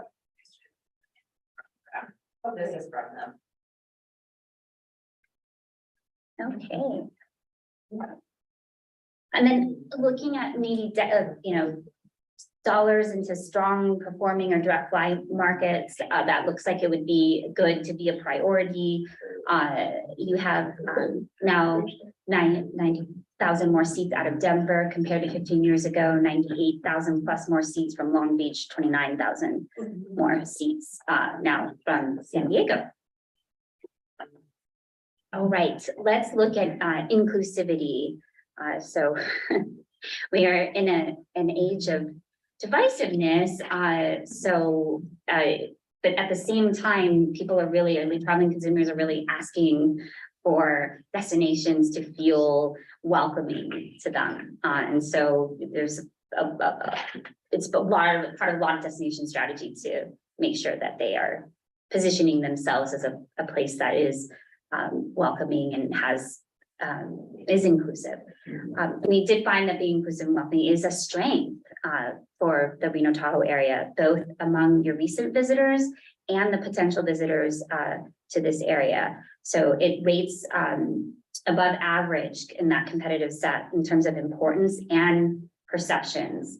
But of course, there is always room to close any gap with potential visitors. So we want to keep on them so that we keep increasing that association with you as an inclusive and welcoming atmosphere here. So just quickly, I'll just go through some demographics. So we look at the racial identities of recent visitors to the Reno Tahoe area versus your potential visitors. And your potential visitors have more diversity in their racial identity. They are more likely than your recent visitors to identify as LGBTQ+. They're also importantly, they're twice as likely to say they need accessibility assistance. So again, that emerging set, there's more racial diversity, there's more LGBTQ+, and there's more need for greater like mobility and accessibility. Okay, so I'll also say that perceptions of Reno Tahoe being welcome and inclusive are strong, even more so among your recent visitors, those that have actually experienced it here. So this chart, you can see recent visitors were the likeliest to select Reno Tahoe as being the best for having an inclusive and welcoming atmosphere over its competitors. So we think it's important for you to translate that feeling that your recent visitors have more widely through your marketing messaging. All right, so media usage. How do you efficiently reach target audiences with messaging? So we had some learning here. Among your potential traveler set, when they look for travel inspiration, they of course turn to word of mouth, but then online searches, review websites, those are also big. A third of them say they go to official destination websites like the one that the RSCVA runs on behalf of the region. And then looking at the media that they're regularly consuming, 42% of potential visitors say they read news articles daily. And as a quick comparison point, only 5% read travel and lifestyle magazines daily. So Back to that last slide, this one, the right? one before. This one. Yeah. That one. Just wanted to, thank you. And when you say read news, online too, right? Mhm, It's not correct. just right, okay. Yes. Yes. You just look at online. Yeah, so these are just sort of like basic inspiration resources categories that we Thank you. tested. Yeah. Thank you. Okay, so where were we here? Oh, yes. Okay, so because they're so consuming news so regularly, they're using online searches to get inspiration. The implication is that will be an important thing for you to leverage in your marketing strategy going forward. And what we put here on this slide, though, just thought it was interesting on your unaided like knowledge or recall of your own channels. So what the RSCVA is putting out right now was particularly high. So that was the congratulations points. We put that in here. Okay, so looking at social media. So among your potential visitors, the top social is our Facebook, YouTube, and Instagram. And then in terms of frequency of consumption, 2/3 of your potential visitors use social media daily. 4 in 10 say they watch content online at least once a day. And so I know there's already plans underway to explore more spending on YouTube and YouTube Shorts to continue to reach visitors, to encourage repeat visitation, new visitation. Again, just to continue to have that increase or continue on the strategy to increase your social media presence. Can I ask, is this based on a 53-year-old? No, this is among the whole. Of the This is whole- among the whole Okay. people. I guess I'm so surprised to see that Facebook is number one. Volume, it's volume. Yeah. They have. But it's their Yeah. volume. I mean, interesting. I mean, We know Yeah, that who has a demographic. Facebook sitting at this table, just think about it. right. That's why I asked that. Let me shed some more light on that for you, Mayor, because that's a good question too. because a lot of people are like, how is Facebook still number one? And when we interview younger travelers, Facebook, that's where you can still have groups. Like Instagram, you can't have groups the way you can on Facebook. And so that's what we learned. They follow these groups. Like if they're going to Reno-Tahoe, In a group, but they not go, group. yeah, they go and search out Facebook groups and see what people in those groups are saying. So I think it's like because of that technical aspect that Facebook offers, when they may not actively use it for social media, it's like a resource for them to go to find information. Sure. Yeah. Okay, so let me wrap up here with value perceptions. It's really important learning, giving what's weighing on travelers' mind on that macro level. And so the learning is travel costs are increasing. Cost, I already shared this chart with you, but now we're just highlighting cost is another top travel barrier for the Reno-Tahoe region, as shown by how what potential visitors, how they answer the question about what's keeping them from visiting this area. And that includes, the cost of airfare, cost of gas, and hotel and lodging. What other destination has a better value? Yeah. Yeah, exactly. And if they're coming from Southern California, just over the hill, gas, I mean, we're partying for gas, no matter where you are. Yep. So these are all things that are going to be important to you to think about, given what's on people's minds. But remember, cost is always going to be a top deterrent, no matter what the destination. And So value is not, sorry. no, one other question, travel to Reno takes too long, define that, is that by air or by automobile? That's And their is- personal perception. And Yeah. is it time of year specific? Because right now, yeah, it takes, I mean, it can be treacherous getting over the pass, but in April, it's no big deal. Yeah, certainly those factors all play into mind. And so that's the good thing about doing this research. You can look at all of that detail. The people that came in April, you can look at how they answered the question compared to January. So that's certainly all possible to find out. But the way they answered is their own perception. And that's, in a survey questionnaire, that's about the best we can do from them is they have to answer out of their own perception. So just take it as that. Because if they feel it's too long, there's that, you have to then put in front of them, no, it actually only takes 2 hours and and then the onus becomes on us. Okay, so. Real quick, Erin, just to address the value question. The value is not necessarily the cost. It's what am I getting for that cost? So it's not, is this the cheapest destination? It's what am I getting in return for what I'm spending? Am I getting something greater in return for my spend somewhere else? And comparing those directly. Yeah, and again, I think we'll end on that, but you have what you say, you are such a strong, you'll be able to deliver, the value here by that definition. Again, just as a recent visitor, I really felt that last night. I cannot believe the level of service I got for what I paid, especially coming from San Francisco. Okay, so just quick, you can see, costs are rising. This is average room rates. So it's doubled now compared to 15 years ago, and the cost of airfare is also up. Yeah. Well, we've been sort of so low. For that number in Vegas, Right.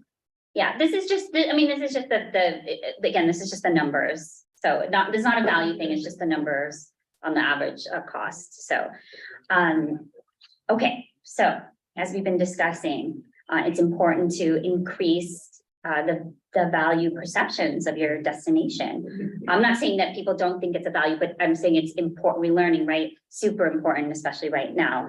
And also, you see here that being a good value for the money is already a strength. You're already considered strong, not just from your recent visitors who actually experience what a good value are, but also among potential visitors. So you're actually, you are, why we have this as an opportunity, you are seen that way, in fact, relative to your competitors. So to Christina's point, value perceptions, they are critical to a destination. It's oftentimes the most important attribute when people are making that final decision on where they choose to visit. So you can increase value by increasing quality by maintaining costs, or reducing costs while maintaining quality. Because travel costs continue to rise, it's important that you focus on the quality components, particularly as so many destinations have failed in that area recently that a lot of consumers have experienced. And then in informing people about the range of experiences that you have here, that you do provide great service, despite, what it costs, which again is not a lot, especially compared to competitors. So then just, dialing up your Reno only experiences, the vibrancy, all the things you have to see and do, the breadth and diversity of destination, that is gonna all contribute immensely in visitors seeing, or potential visitors seeing, the value here, and then choosing to spend their money here. So just in summary, the high level key takeaways: targeting millennial audience in your overall strategy, boosting perceptions, continuing to boost perceptions among families with children, maintaining your status as a gaming destination, continuing to promote your local events and festivals, particularly to those out of state, highlighting your unique, authentic experiences, expanding your outdoor recreation profile, leveraging news and your search engine optimization resources, and increasing your social media presence. Thinking about how you broaden your access or your perception of access, feature a welcoming and inclusive atmosphere, and then increase your value perceptions. Thank you. Great. Thank you so much. Do we have a couple quick comments? And then we're going to the legislature. Yeah, I got some questions, and this is really good. Thank you so much. I'm glad that we did this. What was, there was a slide, and I'm confused by what said, what is the biggest motivational factors for someone traveling to your destination? Can you go, was there a slide that said that? Yes, It was at the beginning, but then I got confused because this one says traveling with children. And I'm like, but why would you only want to target people traveling with children? okay, so yeah, that, hold on, let me see if I can find that slide for you. As she's looking through the correct slide, I would say that the entire survey and profile that was done is 180 pages long.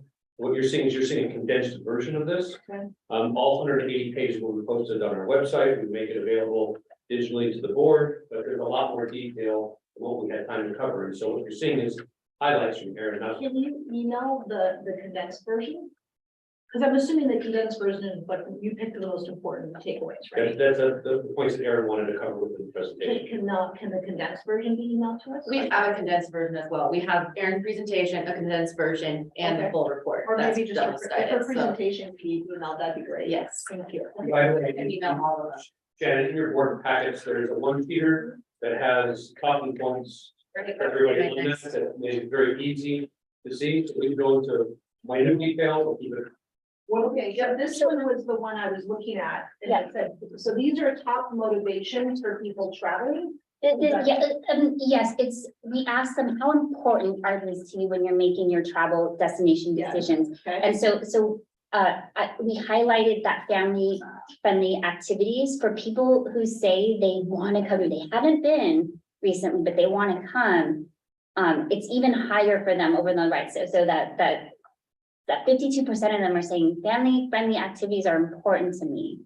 And because we'd seen among your past visitors that you're having strength in this perception that you're family friendly, we want to just point that out to you, like, okay, this is an opportunity. You got an opportunity with this family traveler. Well, it's kind of funny that it's not the top one for people with for family traveling, but anyways, so in the full version, is there, like, when you ask people, what's the most important to you when you're making a decision on where to go? The whole group, is that listed in the bigger version? Yes. Okay. Yes, To me, and that's broken out by segment. So if you wanted to look at different segments, okay, what's important? I don't know who your main audience is, but what you do, but if you wanted to look by particular segments, that's all there for you. You can look at that. Okay, and then you said for takeaways, millennials. When we looked at the potential, the current visitors and potential visitors, wasn't it older than millennials? The mean is slightly older than millennials, but the reason that we say that is just to keep your brand healthy and your tourism industry, you've got to keep backfilling, you've got to keep Sure, your okay. strategy. That was the Looking point. long term, Yes, but we obviously don't want to miss that our potential visitors, our current visitors are older. correct. You also don't want to exclude them. And I'm glad you brought that up because when we look at who feels excluded from travel advertising, oftentimes it's our older travelers. And then my last comment is, you also said a takeaway was expand outdoor activities, but I thought we were already like number one in what people thought that like, they're like, you're awesome for outdoor Yes. activities. Why should we do more of that if they already feel that we're in the top? I meant expand knowledge because a lot of it was on Lake Tahoe. And so we think it might be beneficial to expand their knowledge. You are performing really strong outdoor recreation. Don't let that go. And if you expand the knowledge of all your with other assets, because people are already seeing you that way, it can only be beneficial For to them. example, the river, walk the river. Those would be awesome. Yes. Are you saying That's that's what's the predominantly Lake Tahoe, whenever they think of outdoor recreation, so expand on it, downtown, Reno, river. Yeah. Hiking, biking, whatever, down in. Which goes to the Exactly. core of what we're doing with our vision and our marketing. Not a critique. Can I just ask, so how many of you are gonna go back and share this information with someone else or at your business? Raise your hand. Okay, because, right, just because I think there's things in here that are really fascinating. And honestly, like, I know we sort of did this, how long ago did we do this before? 19 was the last time. 19, it's to me, and I don't know about you guys, but I feel like it's shifted somewhat. Yeah. And another reason that we kind of need to keep our, eye on the prize. And so I'm curious, what are we gonna do about, listen, I know Christina, she eats and breathes and sleeps and stuff. But what are we gonna do? I think in looking at that strategy, what are we gonna do with this information? Because I think it's impressive, but also a way in which we can use it to our advantage. So what do you think, Stephen? No, I do want to build, because my question would be, is this gonna be then boiled down for all the partners, right? There's 3 of us here that we get it, we'll take it to our group, Yeah, but whether it's the marketing and sales meeting, or Yeah, what do we I don't know do? if it's just online, but. Yeah. Again, to keep that consistency, chamber. yeah, I can tell you, I mean, we work jointly with RSCVA and getting visitor calls. And I'm not surprised that we're seeing people, I don't know that people come to Reno to shop and unique places for fine dining. I think we're trying all the time to raise the bar on that. I mean, it may be more expensive to go to Las Vegas, and Paul and I were talking about this, but you're going to premier restaurants, you've got every department store that you ever want to go to, boutiques, et cetera. That's what we focus on in the chamber. How are we getting how can we get more upscale businesses, downtown businesses, midtown businesses, where people can have a shopping experience? Because it's not a surprise to me that people don't say when planning vacation, I've always wanted to spend a week in Reno. They're saying there's Lake Tahoe, there's Midtown, downtown, et cetera, but shopping is a considerable experience for people. Not just women who want to go buy clothing. Shopping is a form of entertainment. Some men like to buy clothing also. We are not thought of as a community that has fine dining or shopping, and that's the feedback we get at the chamber, and that's the work we're doing. I just had an email that there's a company saying they'd like to consider having a clothing store here, and I'm like, wow, great. That would be terrific, because most of us in the room know we don't think of ourselves as a shopping destination. Or if you ignored maybe festivals, you saw how high it ranked on that. Yeah. Yes, but I think to the mayor's point, I do, is there a boil down that this, Christina or?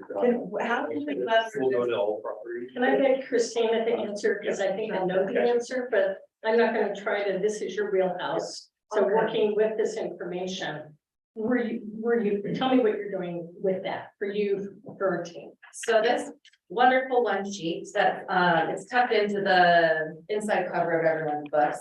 We blew it up and made it bigger, but these are the key takeaways. We met with all of our agencies and internally as a team. and pulled, these are the key takeaways. There's, I mean, this is the full report. It's 150 plus pages. This is double-sided printed paper.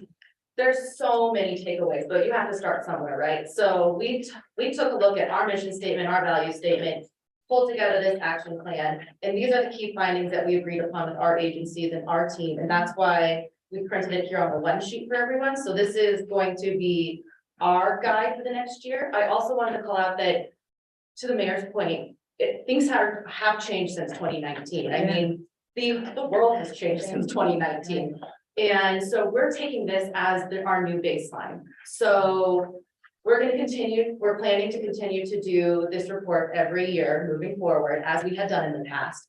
And we're taking this year as a new baseline. So this next year, we're going to look back to 2022 and say, how have things increased or decreased? Has the average age increased, decreased? Shopping, increase, decrease.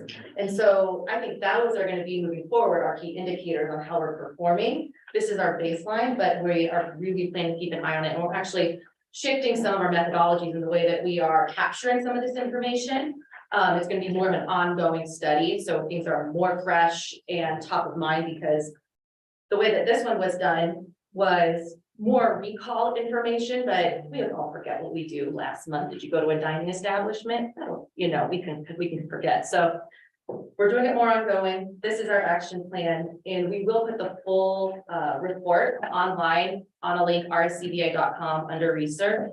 And we would love for you guys to share any and all with your teams, because there's really good information in here. Way more than what was captured today, but we just have time. Thank you so much, Aaron. Thank you. Well, we have several of us all trying to go to an ADON luncheon this morning. A lot of the majority of the people here, and I do not want to cut short our legislative. Permit. Well, Mr. Hartman will finish. Okay. So just in interest of us trying to thank you so much. Phenomenal. Thank you. I Love what Christina is doing. I do want to get to legislative the next agenda. Mr. Hartung, real briefly, and then we'll. Yeah, next time you bring this to us, will you bring Gen Z, millennials, Gen X, boomers? Will you tell me what those age brackets? Yes. will do. Brackets are? Yes. Very important for me, because I think I kind of know, although I'm a boomer. That's why I asked. So Okay, thank you. Very useful. Yes. Mr. Murdoch. I love this. This is great. Festivals, it scored high, but I'm confused. It says, festivals, recent visitors consider events to be slightly extreme, potential visitors do not. That kind of caught me by surprise. Second, we know that air service based against Las Vegas. I know we all know this. You're always at a disadvantage. Flights are always cheaper in Las Vegas, always. And until we get enough volume, they're not going to get any cheaper, because they have such a, we don't have enough seats to get the lower prices like Vegas does. So that's interesting about air service. That's been an ongoing battle. But anyway, I think this is absolutely phenomenal. I really like to wish we had more time. I want to talk about this. It's really I was gonna ask interesting. if we can do a meeting just on this, because I would like to have the board do an input of like, what we're gonna focus on this, because now we're really shifting We from could 19. and we could put that, we could request for following meetings to look at diving in for the board more deeply with Christina and look at that. That would be great. That'd be great. I do need to move on to item E2. Ms. Strasser. I think this would be so great to bring back, and also to follow up on what you said, not only with the chamber, but this would be a great presentation of local government. Yeah. I mean, the pet friendly, what people are looking for, because you guys are all doing approvals. So I was just gonna say, I mean, Charles, I don't know if this is something you could give, but even a quick presentation, if this is really, really good. So. And that would be a good idea. And, we do get, at least for city parks, we have the, RSCVA will give an update. Like the airport does and like EDON does. So this would be something they could include in an update. Okay, let me move on to item E2, Mr. Watts. Are we ready for the legislature? Are we ever ready? As we'll ever be, I suppose, Madam Chair. Thank you so much. Again, appreciate the invitation. I am Jesse Wadhams with the law firm of Black and Wadhams. Presenting about the legislative process. I really appreciate the scheduling behind a compelling marketing specialist where I get to talk about the dark arts of politics and legislation without any data or understanding of how this all works. So appreciate that. Thanks. First, let me introduce my colleague, Amy Shogren. She's going to be joining me down in Carson City for this 82nd legislative session. So let me see if I can actually work this thing. No, maybe I do it this way. The little remote guy. Or not. Anyway, let me keep going because I know you guys are on a schedule. So the legislative session begins February 6th. We're just moments away, really. So it does, it will run the constitutionally mandated 120 days. So it will stop on June 5th. I do have to correct that slide because I know this will become a public document. So there's a typo there. June 5th is actually the end day. This is going to be the first session now, I guess, since 2019 that we've been in the building. We're finally back. That's going to create some very interesting new dynamics because last session was so bizarre. You had everything virtual, everything, all testimony was taken via Zoom. Proponents and opponents of bills had just 3 minutes to make their case. It was all in a random order of if you got picked up on the phone line to actually make your case. So I am hopeful that this brings back some of the give and take of the legislative process.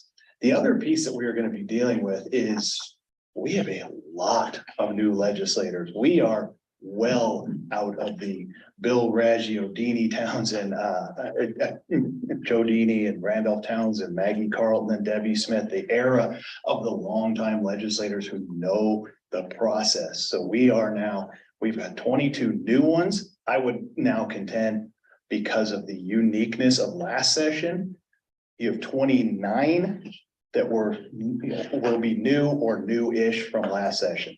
So almost 50% of your Nevada legislature is brand spanking new to this process. It is going to be a lot of education, a lot of just understanding the process. No longer is there those people that get time to learn. Our Washoe delegation has also changed a lot. So again, we have much newer folks. Senator Severs Gansert is, I think, our longest running member.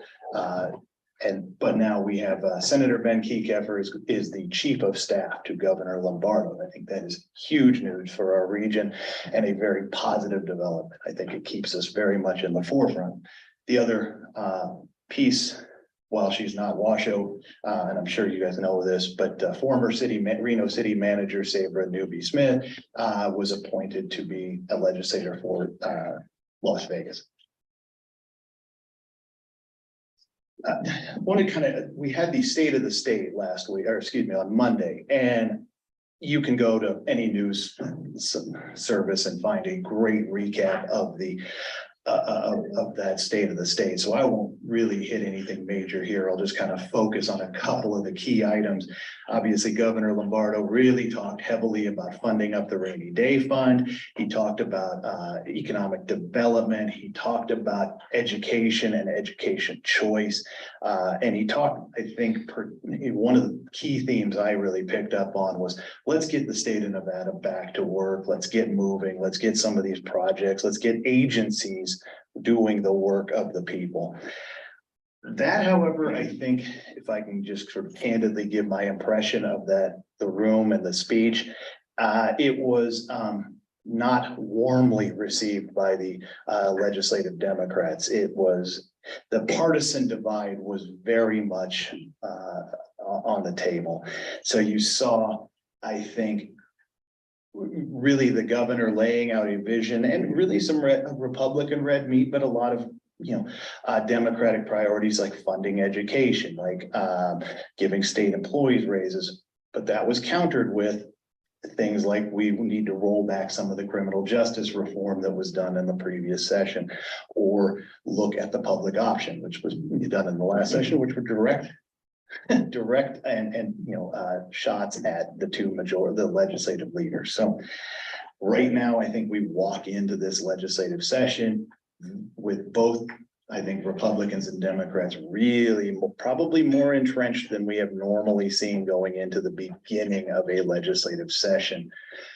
The governor faces a tough legislative makeup. The body itself is nearly 2/3 majority Democrats. In the state assembly, we have a super majority to the Democrats, and they are one short in the state senate. So you've got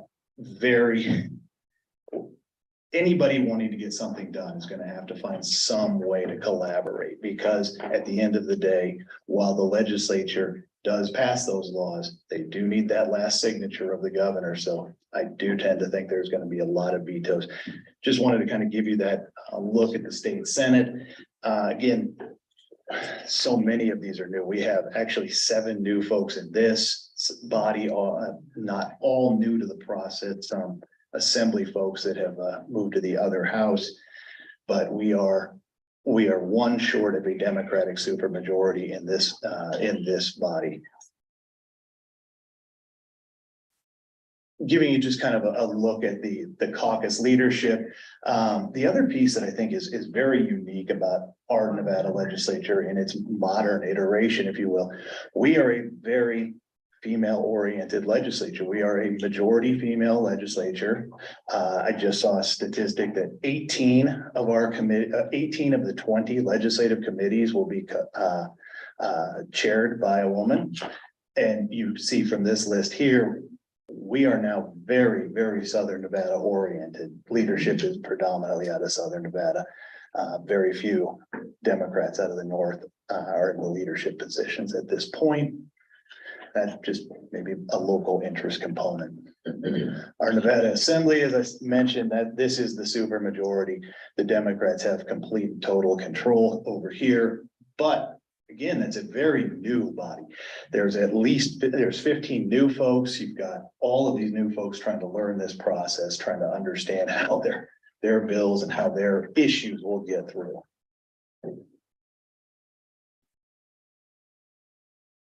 I point this one out again. We are very Southern Nevada oriented. In fact, in the assembly, Assemblywoman Sarah Peters, who represents the district just kind of over to our west, there is the only member of the leadership team from Northern Nevada. Quick look at some of our new elected officials. We have a new lieutenant governor. That's important for this group because of the Commission on Tourism. Attorney General Ford will remain in his spot. Zach Conine is the treasurer and is has kind of turned that particular office into a much more active office than it's usually been. New Secretary of State Cisco Aguilar is a Democrat from Southern Nevada, been around the process. I think is going to be a very good guy to work with on business issues and trying to make the state sort of continue its ease of business filings. And then Controller Andy Matthews, a former assemblyman. My only point about the Controller's office is, as a former Deputy Attorney General who did work for the Controller's office, I'm still not entirely sure what that office does. Let me just, looking ahead to where we are with the bills, this is just a hair behind because that was, we are now closer to session.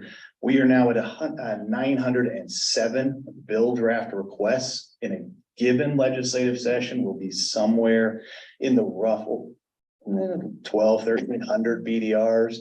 BDRs become bills, but not all BDRs do become bills. So we'll be in the rough. This is an aggressive session, it looks like so far, but we should be in that rough number of about 1,000 bills that we will go through in the 120 days. So it does become an amazingly fast process as we start grinding through those things. One of the things that has been a relatively new development, and I think to the positive, is we are starting to see more pre-filed bills that are coming online. We are now actually at 147 pre-filed bills. So they're trying to put something on the docket early so that we don't really kind of sit there for that first couple of weeks of legislative session, sort of sitting on our hands, waiting for things to do, though, unfortunately, in our human nature, we will still sit on our hands and kind of wait for things to do.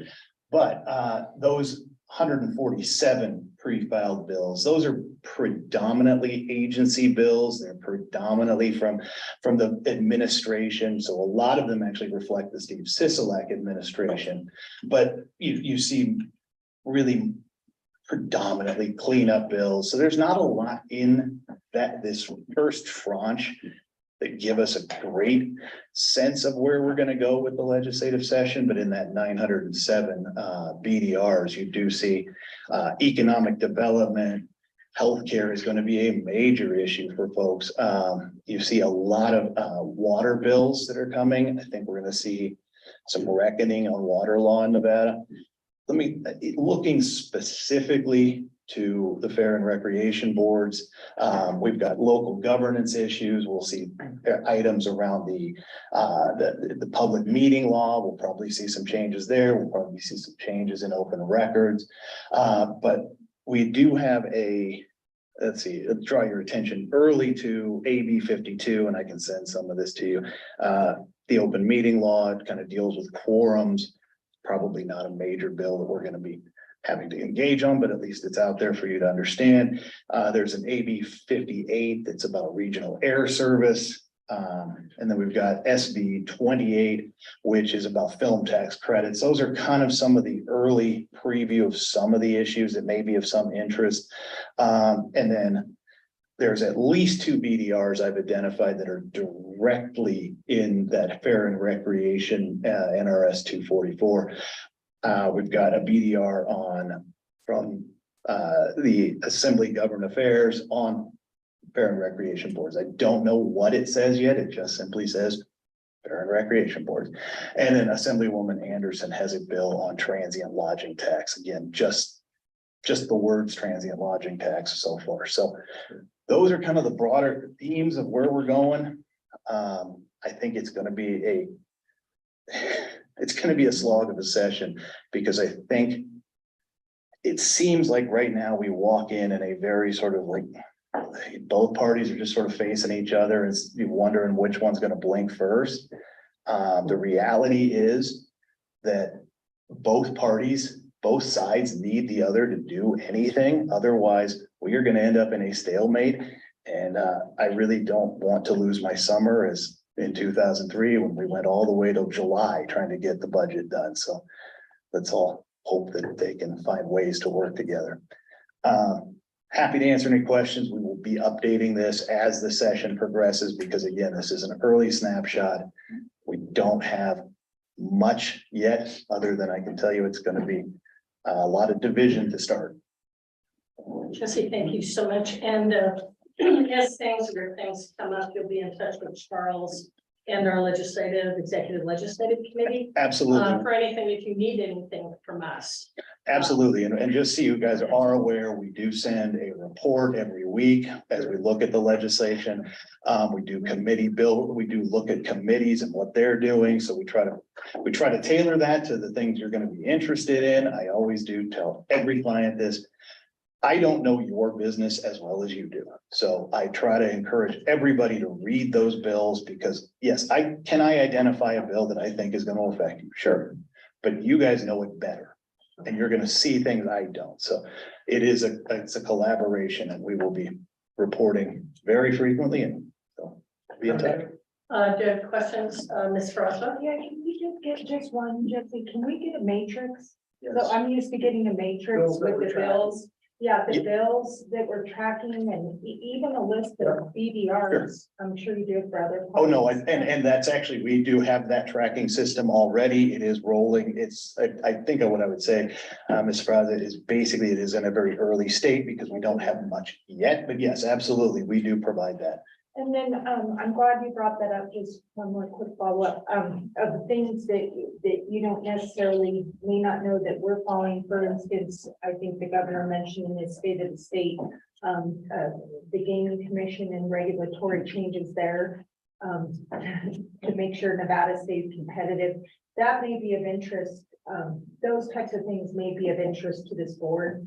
So it would just be helpful, because maybe different board members will see things on that list of BDRs, so. Absolutely. To have that included in the packet. We will be getting that early list out, so you guys can take a look at it, and then, like I said, I encourage you guys, please look at it as well, please look at the broader list.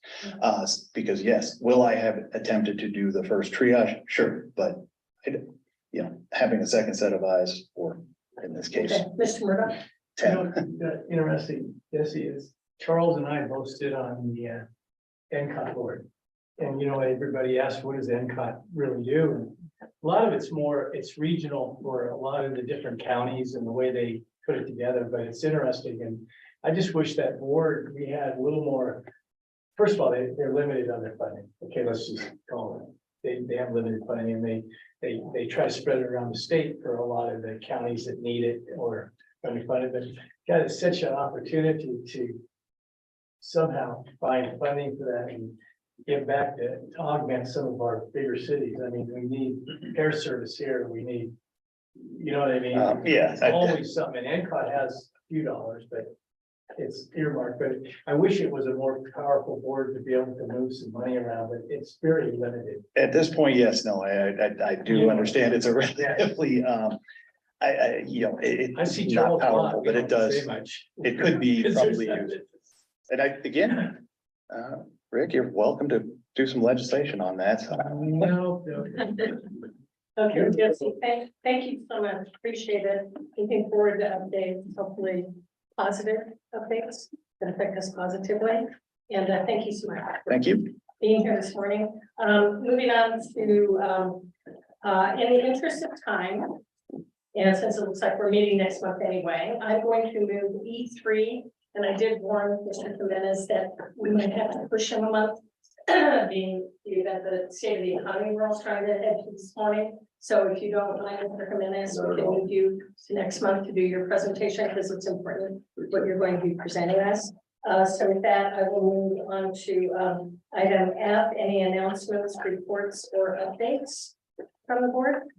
Can you please get this study? I think I just have more questions. I don't know if anyone else did, just for next month, if maybe that's our only 2 agenda items is the update. Okay, and I did write a note, okay, looking at, they'll be, taking especially, book as a board. So I did make a note for that to consider for our next agenda.